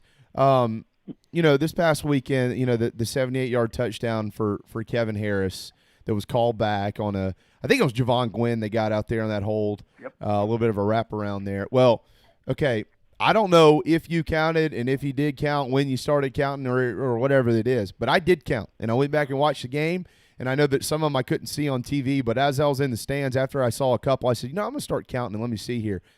I was at 11 missed holds for Auburn. And here's how I judged whether it was a missed hold or not. When the arm is extended and the jersey was being stretched, David. I mean, that's pretty easy to figure out. Okay, that's holding. And they missed a bunch of them. And I thought throughout the game, it started early and then it continued, and I think it was early in the third quarter. You know, I thought Will Muschamp had one of his finest moments as a Gamecock throughout those 4 quarters because he was in the lunch all day of those SEC officials. I mean, he was eating their sandwiches left and right. And I thought that there were some calls that went against Auburn that were also questionable, you know, mid to a little bit later in the game. And I think that Coach Muschamp might have had something to do with that personally because he was up their alley, man. He was up their alley. And I think a lot of fans have been looking for that, and they got it on Saturday. Well, you have to do that sometimes, Jamie. You have to protect your team, and I saw the same things you did. I mean, yes, Javon Gwynn did hold on that touchdown run. But as Will Muschamp very subtly put it, you know, you would think that you would get that call, especially at home, but oh well. But, you know, he held. I get it. It's like, look, is it just a phantom hold? No, it wasn't. I mean, he got the guy. So it stinks, but it was the right call. The thing is, I saw the same things you did.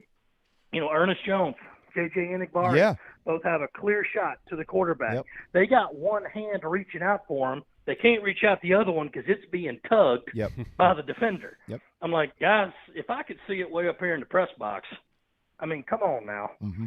And then, you know, you have to do that just in the hope that you're going to get one later in the game.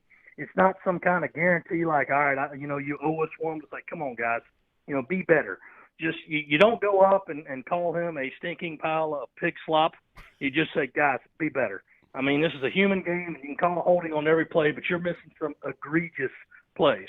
Well, I'm not sure what Will Muschamp said. I'm not sure if it was just luck of the draw or what, but here's what I saw. On USC's last drive, they had a 3rd and 10.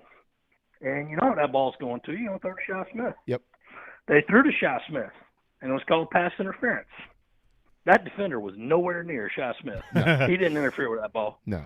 I was like, got away with one there. Yes, sir. You're right. Okay, all right. And without that first down, guys, they would have had to punt. And Auburn would have had a lot more time on the clock. Now, of course, there was another bad call right after that. Auburn's first play on their final drive, Anthony Schwartz dropped that ball. He trapped it. Mm-hmm. Replay showed it. Clear as day. Both hands on top of that football on the ground. I'm like, well, there it is, obvious. No, that's upheld. Well, of course it is. You know, it's tough, Jamie, because as a writer, you don't want to say, well, it was the calls that got them or whatever. Obviously, USC won this game, so it didn't really matter. But there are cases, like in last year's Florida game, where you do have to talk about it and say, what's up with that? I mean, a week ago, Auburn versus Arkansas, that call decided the game, and it was the wrong call. So I realize the SEC, officials are human. I really don't think that any of them have any kind of hidden agenda, but it does go a lot of ways sometimes when you're the team that's favored and you're the team that usually wins. You might get a few calls. So obviously it worked out for South Carolina, but it is a case of like, man, this is just – what do you say? I mean, because if you complain about it too much, if you complain about it as a coach in public, you get fined. And if you complain about it in private, which a lot of them do when they send in tape, well, what good does that do? Mm-hmm. They don't change the call retroactive. And all they can do is like, well, we'll try to be better on this in the future. Oh, great, thanks. I mean, it's such a terrible position to be in because, like, what can I say? What can I say? I mean, because if you open your mouth about it to a reporter and it gets out there, you're going to get slapped with what, a $25,000 fine, $100,000 fine? Mm-hmm. I mean, I think you got better things to do with your money than just fork it over to the SEC. Yeah, no, I agree. And I look, it's, I tweeted something this weekend, which I generally never do about things like this, but I said, I do think that SEC officiating at times protects the Big Six, but I think you just said it much more eloquently than me. I think generally the Big Six are the teams that are always favored.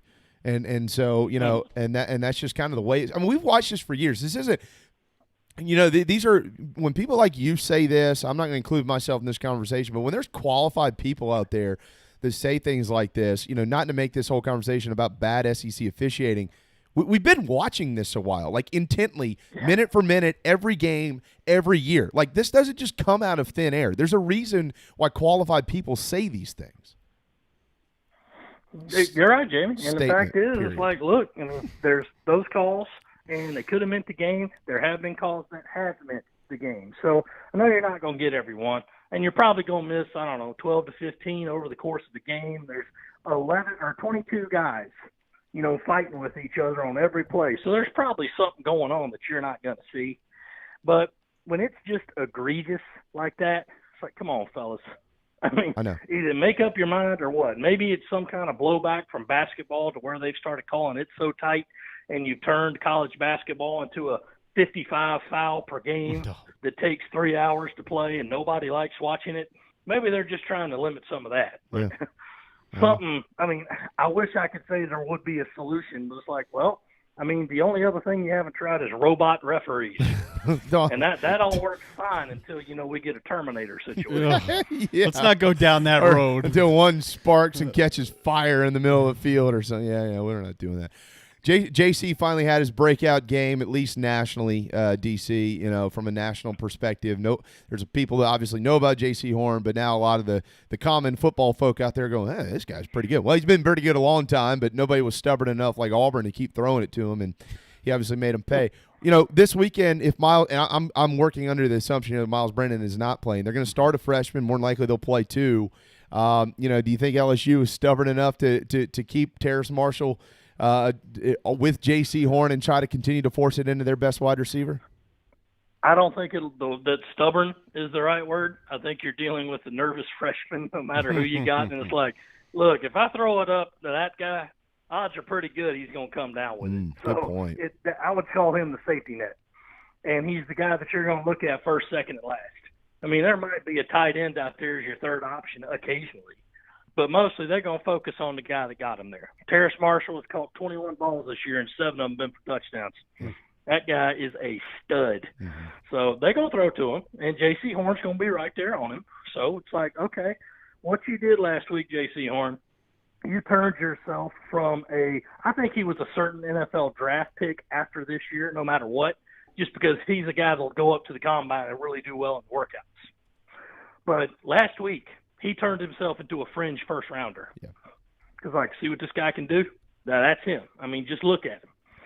This week, if he shuts down Terrace Marshall, I ain't saying he ain't got to get a pick, but you shut him down, take him away, and USC wins, Yeah, he's first rounder. Easy. No question. And I know that's not really entering J.C. Horn's head right now. I mean, he'll think about it when the season's over, but it's like he's got to feel so good, and good without being arrogant about it. That's like, okay, finally people are starting to talk my name. Because nothing against Israel Mukuamu, who's a really good defensive back in his own right.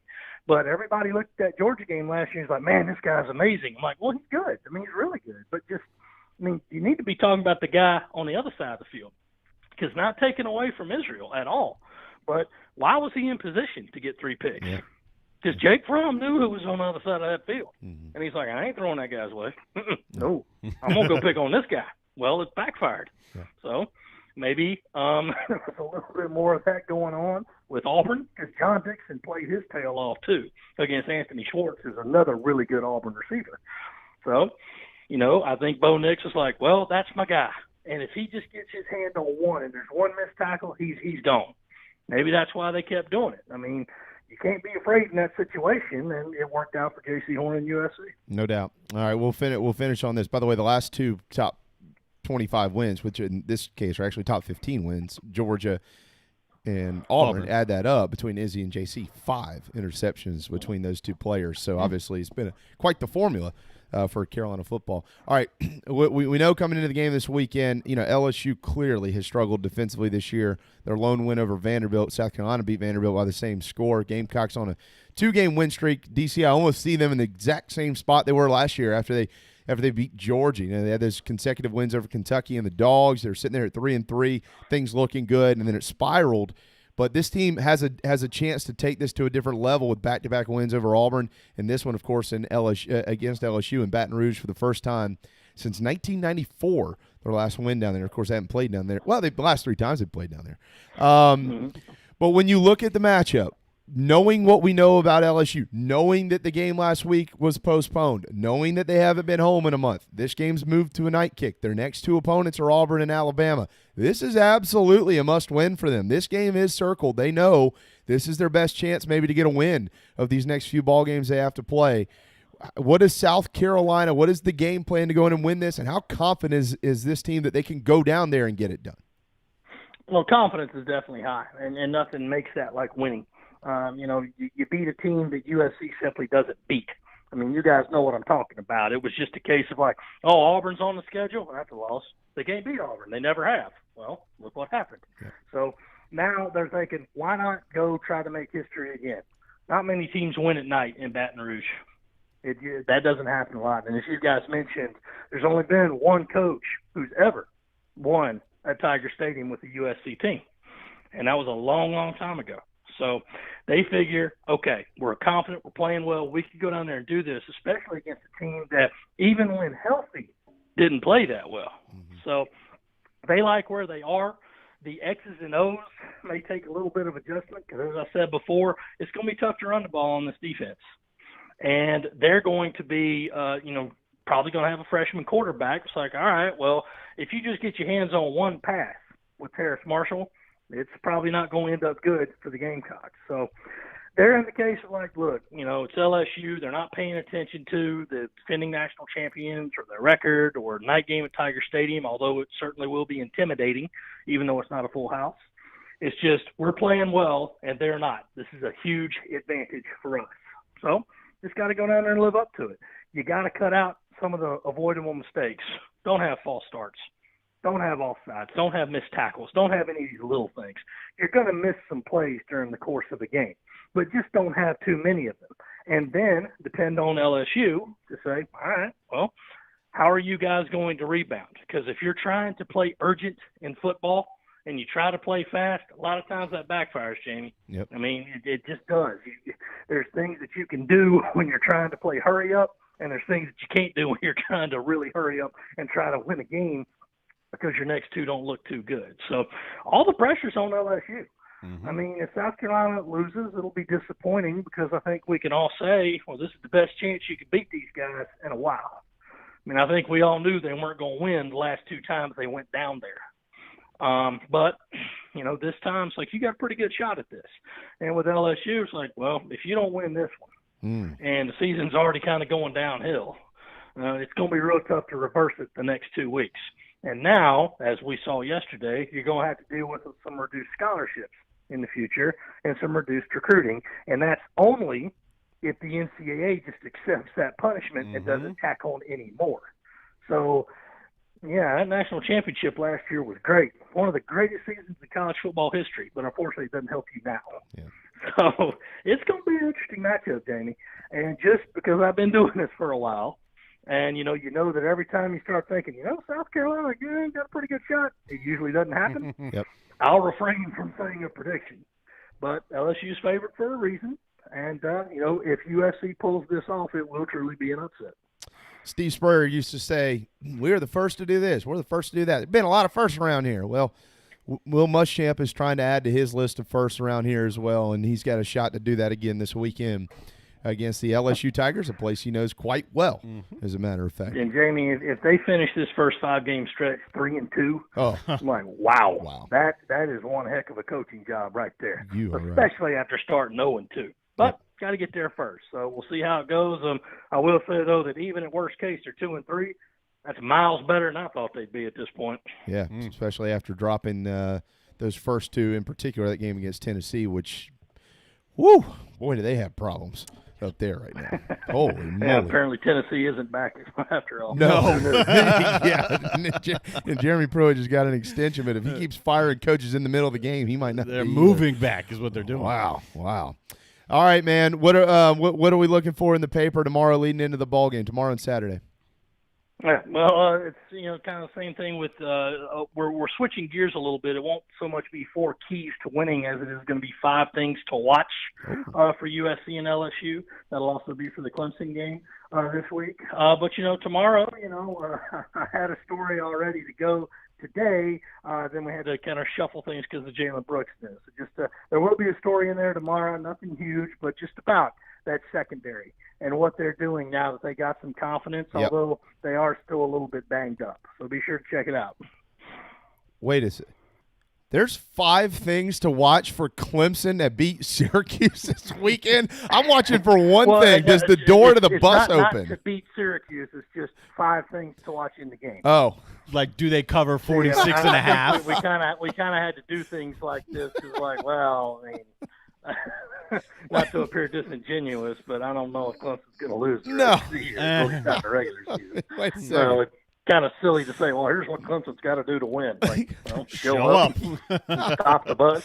Oh, that's what I was saying. Don't need any room service. Yeah. Come on. I was about to say, let me call Josh. This is what happens when you play Region 3, 4A. I'm sorry, the ACC. Yeah, good. Nice. Hey, like fellas, that. I mean, we got other important things to worry about. Tomorrow night, Northwestern's taking on Rock Hill with the city championship on the line. Yep. That's going to be a football game. You damn right. I actually talked to Northwestern's head coach this morning, Paige Wofford. A fine American. He is a fine man. Clemson fan, but he's a fine man.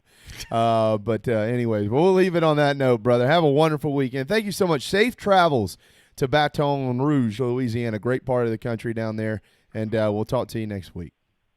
I appreciate it, man. I'll bring you back some gumbo. Oh, yeah, that'd be great. Thanks, man. Appreciate that. There you go, David Cloninger with the posted card. Yeah, 5 things to watch this weekend.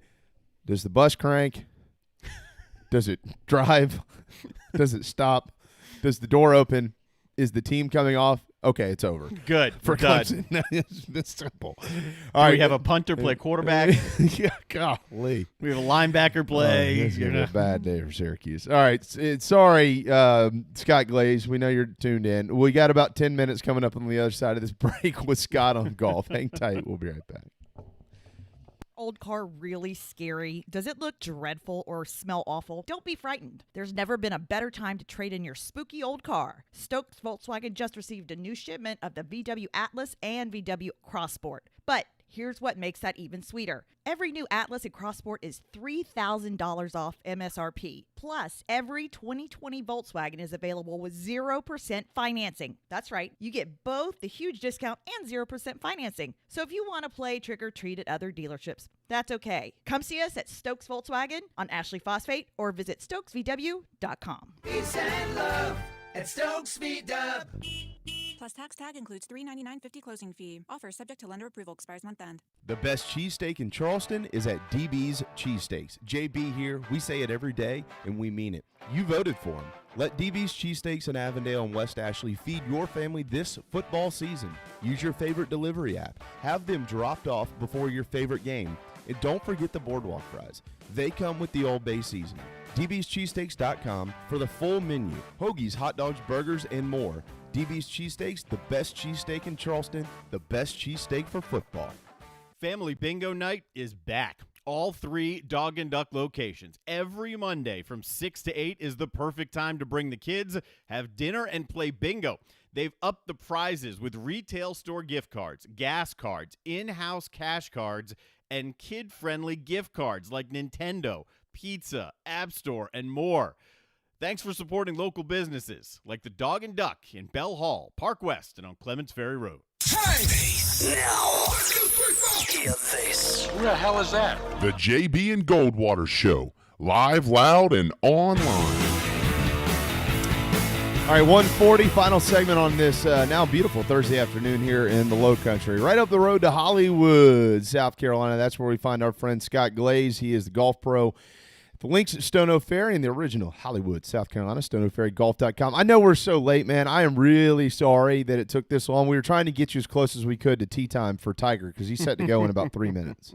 I love it. Yeah, no worries at all. This we got a lot happening in the sports world right now. So I know y'all's dance card is full. Yeah, it's okay. The Zozo is also happening out in Thousand Oaks, California, and Tiger Woods is in the lead. No, he's not. Me and that Veronica Vaughn. No, Tiger's set to tee off here in just a moment. It's his first tournament in quite some time, Scotty.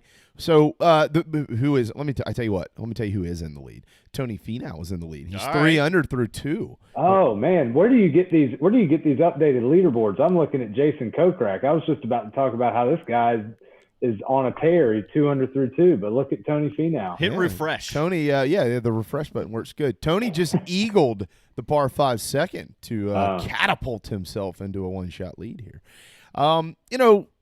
So what are we watching for with Tiger? I mean, look, I know we're watching the World Series. I know we're watching football this weekend. I think Darren's watching some ballet and stuff like that too. But it's called Big Ten football. Ballet. Oh, Big Ten football.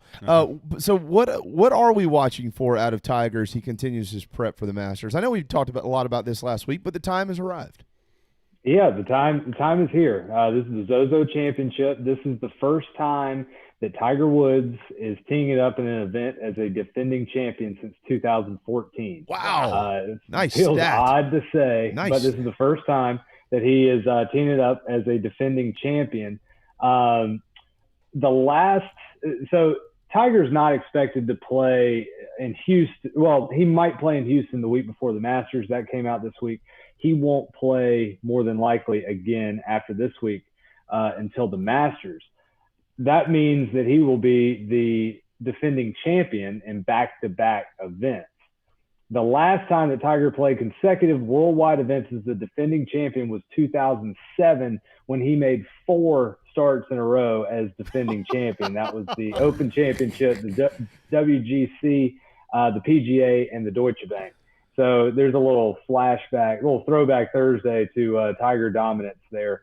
But he more than likely the next 2 starts, he will be the defending champion. All eyes are going to be on Tiger, rightfully so. I mean, he won this tournament last year. He's 1 win away from breaking Sam Snead's all-time mark. He's currently tied at 82 career PGA Tour victories. And, of course, the Masters is upcoming, and any Tiger fan wants to see him repeat. So all eyes will be on Tiger. We will be able to see probably every single shot that he hits this weekend. The TV coverage is going to be all over it. Tiger has had tremendous success at this golf course. There were a few made-for-TV matches back in the day at Sherwood. There was a showdown at Sherwood, which I think was Tiger against David Duval back when they were both throwing punches as number 1 and 2 in the world.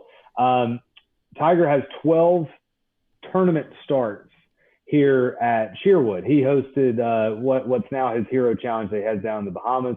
He hosted that at Sherwood from 2001 to about 2013. in those 12 starts, Tiger Woods is a combined 166 under par at Sherwood Country Club. His nearest competitor is Padraig Harrington, who was 69 under par in the same amount of time. So a lot of success for Tiger around this golf course. He knows it well. He plays it well. Poana greens, which is big for the guys, these West Coast guys like Tiger that grew up putting on these Poana greens. They tend to have a lot of success when they come back to putting on Poana grass. So I would also say that Xander Schauffele is somebody to watch out for this week. The guy is putting out of his mind, and he's another West Coast guy that likes the Poana greens. But the more I've thought about it, I think Tiger's going to have a good week. Don't know if he's going to go out there and win the golf tournament, and I don't expect him to. I would love to see it, but I think he's going to have a good week, put some good shots together. And actually, when you look at Tiger's stats, his ball striking has been there. His ball striking has been Tiger-esque. He just has not played in enough events. He didn't play enough events last year to qualify in those strokes gained stats. But if you look at his actual numbers, had he played in enough events to qualify in the strokes gained stats, he would have ranked 4th in strokes gained approach. And that's the type of ball striking that we like to see from Tiger. However, his putter has been his downfall in recent events, especially the U.S. Open. So I'm really anxious to see how he does with the putter, because that will be so crucial at Augusta National. Putting well at Augusta is vital. So we're going to need to see that putter start to heat up this week, especially if it is potentially his last start before we go down Magnolia Lane. Where's Happy Gilmore when you need him? Oh, yeah, putting. So Tony Finau at 3 under. Oh, and your banner, and down it goes. And, oh, man. See, I was repping my Cougars this week, and they fell down on me. That's okay. They had a tough game this past weekend. That damn football team. Yeah, they can't get a win. They're a little banged up. Yeah. I thought they were healthy. They just haven't been able to win. And you mentioned Xander. He is teeing off today with Tiger. Real quick, though, before we get back to that, Scott's pretty good at predicting the winners every week. He's also pretty good at jinxing guys right off the rip in this segment. And he did that just now to Jason Kokrak, who promptly dropped in a triple bogey at 3, and he's now at 1 over. I'd say that's a tale as old as time right now. I think I do that every week. Yeah, that's unbelievable. I mean, birdie 1, birdie 2, Scott's on triple. He just fell from 2nd to 24th in a hurry on the leaderboard. But don't have no fear.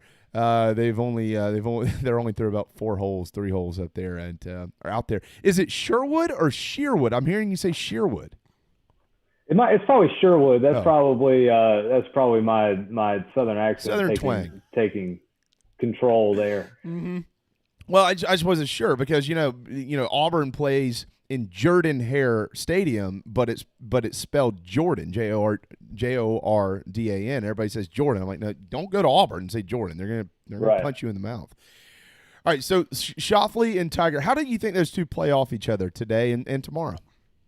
I think speaking of Tiger's putting, that could really help. It is really easy in golf to feed off of other players. It's very easy to feed off a poor play. That's what a lot of people do, but it's also for these really, really good guys on the PGA Tour.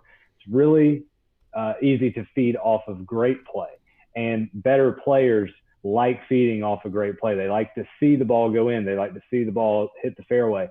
Xander Schauffele, in his last 3 starts, his putting from 4 to 8 feet, he is making 92.6% of those putts. Moly. To put that into perspective, the PGA Tour average over the last 2 years from 4 to 8 feet is 68%. So he has been unconscious on the greens, not only from that closer knee knocker range of 4 to 8 feet, he's also making putts. He's making about, I think, on average, over 2 putts around from over, I think, 15 feet, which is another big stat. So that could be good for Tiger if he can see someone who is putting so well, see that ball go in the hole, just to give that little bit of confidence to you on the greens as well. And like I said earlier, I think that's going to be what's vital for Tiger. I don't think his ball striking is going to fail him. when we get to Augusta National because he knows the golf course so well, or at least let's hope not. But making those putts, having great lag putts, great short game at Augusta is what's key. So I think Tiger will be able to play off of Xander. I think Xander is going to get the buzz from playing with Tiger Woods. That's what any young golfer does. Matthew Wolff is the third in this group. This is actually the first time that he has played with Tiger. So be interested to see how he does. He did very poorly last week as a 21-year-old coming off of a 2-week stay in Vegas. So we'll see how he does this week, especially playing with Tiger. But good golf feeds off of good golf. So I'm hoping that we can see some really good golf out of that group. I was going to say he played pretty well in the U.S. Open, and then at the what was it, the Shriners? Played well the first week in Vegas there at the Shriners and lost in the playoff, and he faded to the back of the field last week. Like I said, I don't know if that's being a 21-year-old in Vegas or what, but I think he might do a little better this week. Let's put this in perspective here. He won $1.35 million in the U.S. Open. He won $600,000 in the Shriners, and he was in Vegas for another 10 days. Okay, that'll work. So I think I'm pretty sure I know what happened in the CJ Cup. He was in Vegas. Yeah, he was in Vegas. Yeah. Who does win this week? I think Xander Schauffele, he's going to break through at some point. He's got in the last 4 seasons, that is his 8th runner-up finish. Tony Finau, Dustin Johnson, Brooks Koepka, they all have 6. So Xander has the most there with 8 runner-up finishes in the last 4 seasons. Like I said, he's putting the ball extremely well. He is a West Coast guy. He's used to this style of golf and putting on this type of grass. And I just think it's time for him to break through. His putting is what stood out, but he's just been a top 10 machine. And I think playing with Tiger is going to give him that little bit of momentum early, first couple rounds to be able to win. Of course, I'm pulling for Tiger. I think Xander is going to get it done this week in what is another tremendous field. So we're going to be treated to some really great golf as we prep for the Masters in a couple of weeks. And going back to last week, JT let me down playing poorly on Sunday, but Russell Henley, that was a pretty good call there. He kind of faded a little bit there on Sunday, but good week from our fellow Charlestonian. Yeah, that's right. That's true. Brought it back to old Mount P. StoneO'FerryGolf.com. By the way, you can watch the Zozo with Darren's friends over there at CBS. It's on Golf Channel, isn't it? Yeah, right now, but it'll switch to CBS this weekend. Okay. Yeah. StoneO'FerryGolf.com, StoneO'FerryGolf.com. That's where you can find Scott Glaze. That's where you can find the golf course, everything there is to know about the golf course, book your tee times and things like that. And are we on 17 this week? We're on 17, aren't we? We're on 17, yep. All right. Tell us about 17 at beautiful Stone O'Ferry. So 17 is named Rattlesnake. Oh. The Rattlesnake was actually the name of a South Carolina Navy frigate during the Revolutionary War, and it actually fought in a battle in May of 1779 and then later sunk in the Stono River. It got stuck on a sandbar. They abandoned the ship and burned it. So that is how the 17th hole gets its name. But also from my experiences, as well as a lot of my friends and a lot of our members and guests alike out here, I think they believe it's called Rattlesnake because it can bite you, and it can be deadly to your round of golf.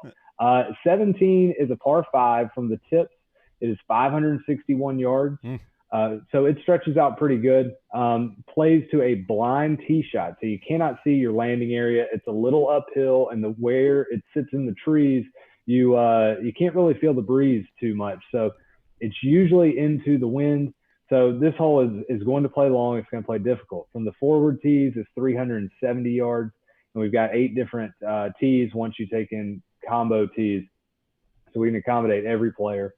I think 17 is one of the toughest par 5s that I've ever played that does not have a hazard on it. So there is no body of water, anything like that. It is tree lined with some beautiful oak trees on the left and right side. There is out of bounds, however, on both the left and right side of the entirety of the hole. So you have a blind tee shot, a little bit uphill into the wind, to a slightly bending to the right fairway. It's going to push you over there to the right.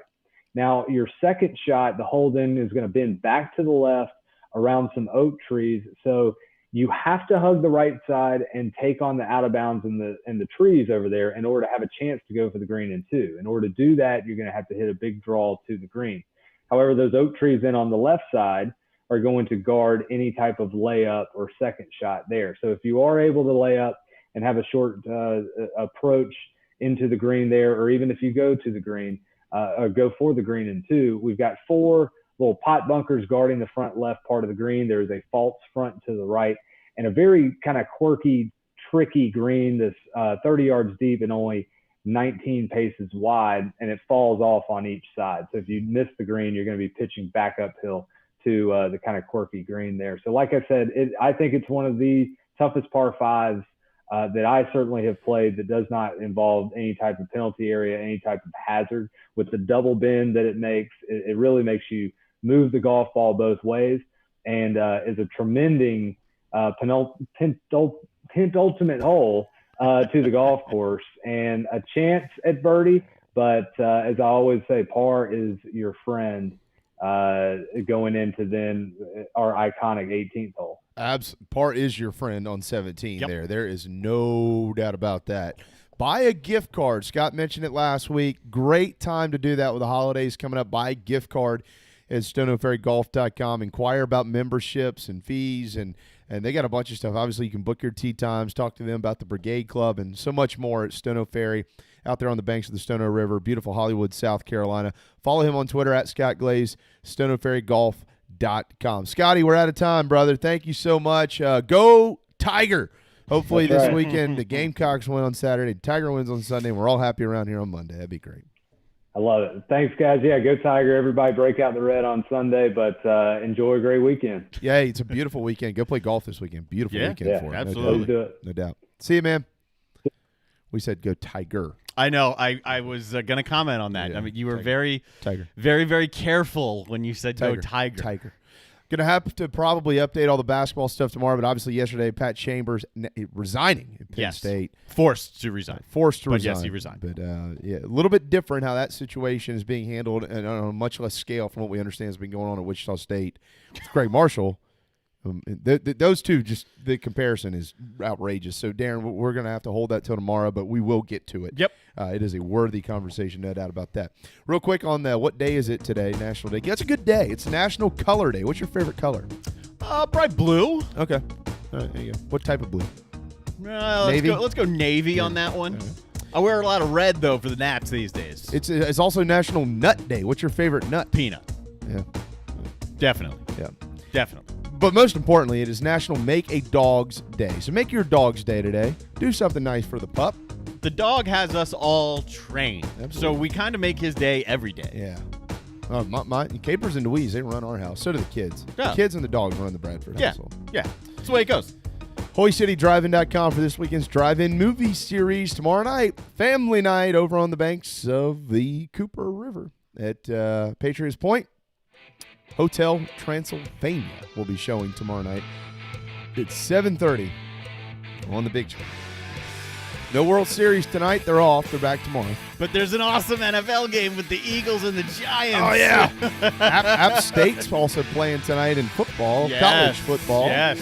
Matt Berry on the call from beautiful Boone, North Carolina. I bet it's gorgeous up there right now. Oh, it's perfect up there. Golick Jr. is with them up there. Yeah, absolutely. For Corey McCartney and David Cloninger and Scott Glaze and Darren Goldwater, I am Jamie. Thank you so much for watching and listening today. We really appreciate it. Have yourselves a thirsty Thursday at the Dog and Duck. We're back tomorrow at noon. Great show planned tomorrow, Football Friday around here. The JB and Goldwater show driven by Stokes Volkswagen is off for a few hours. We'll see you tomorrow. Take care.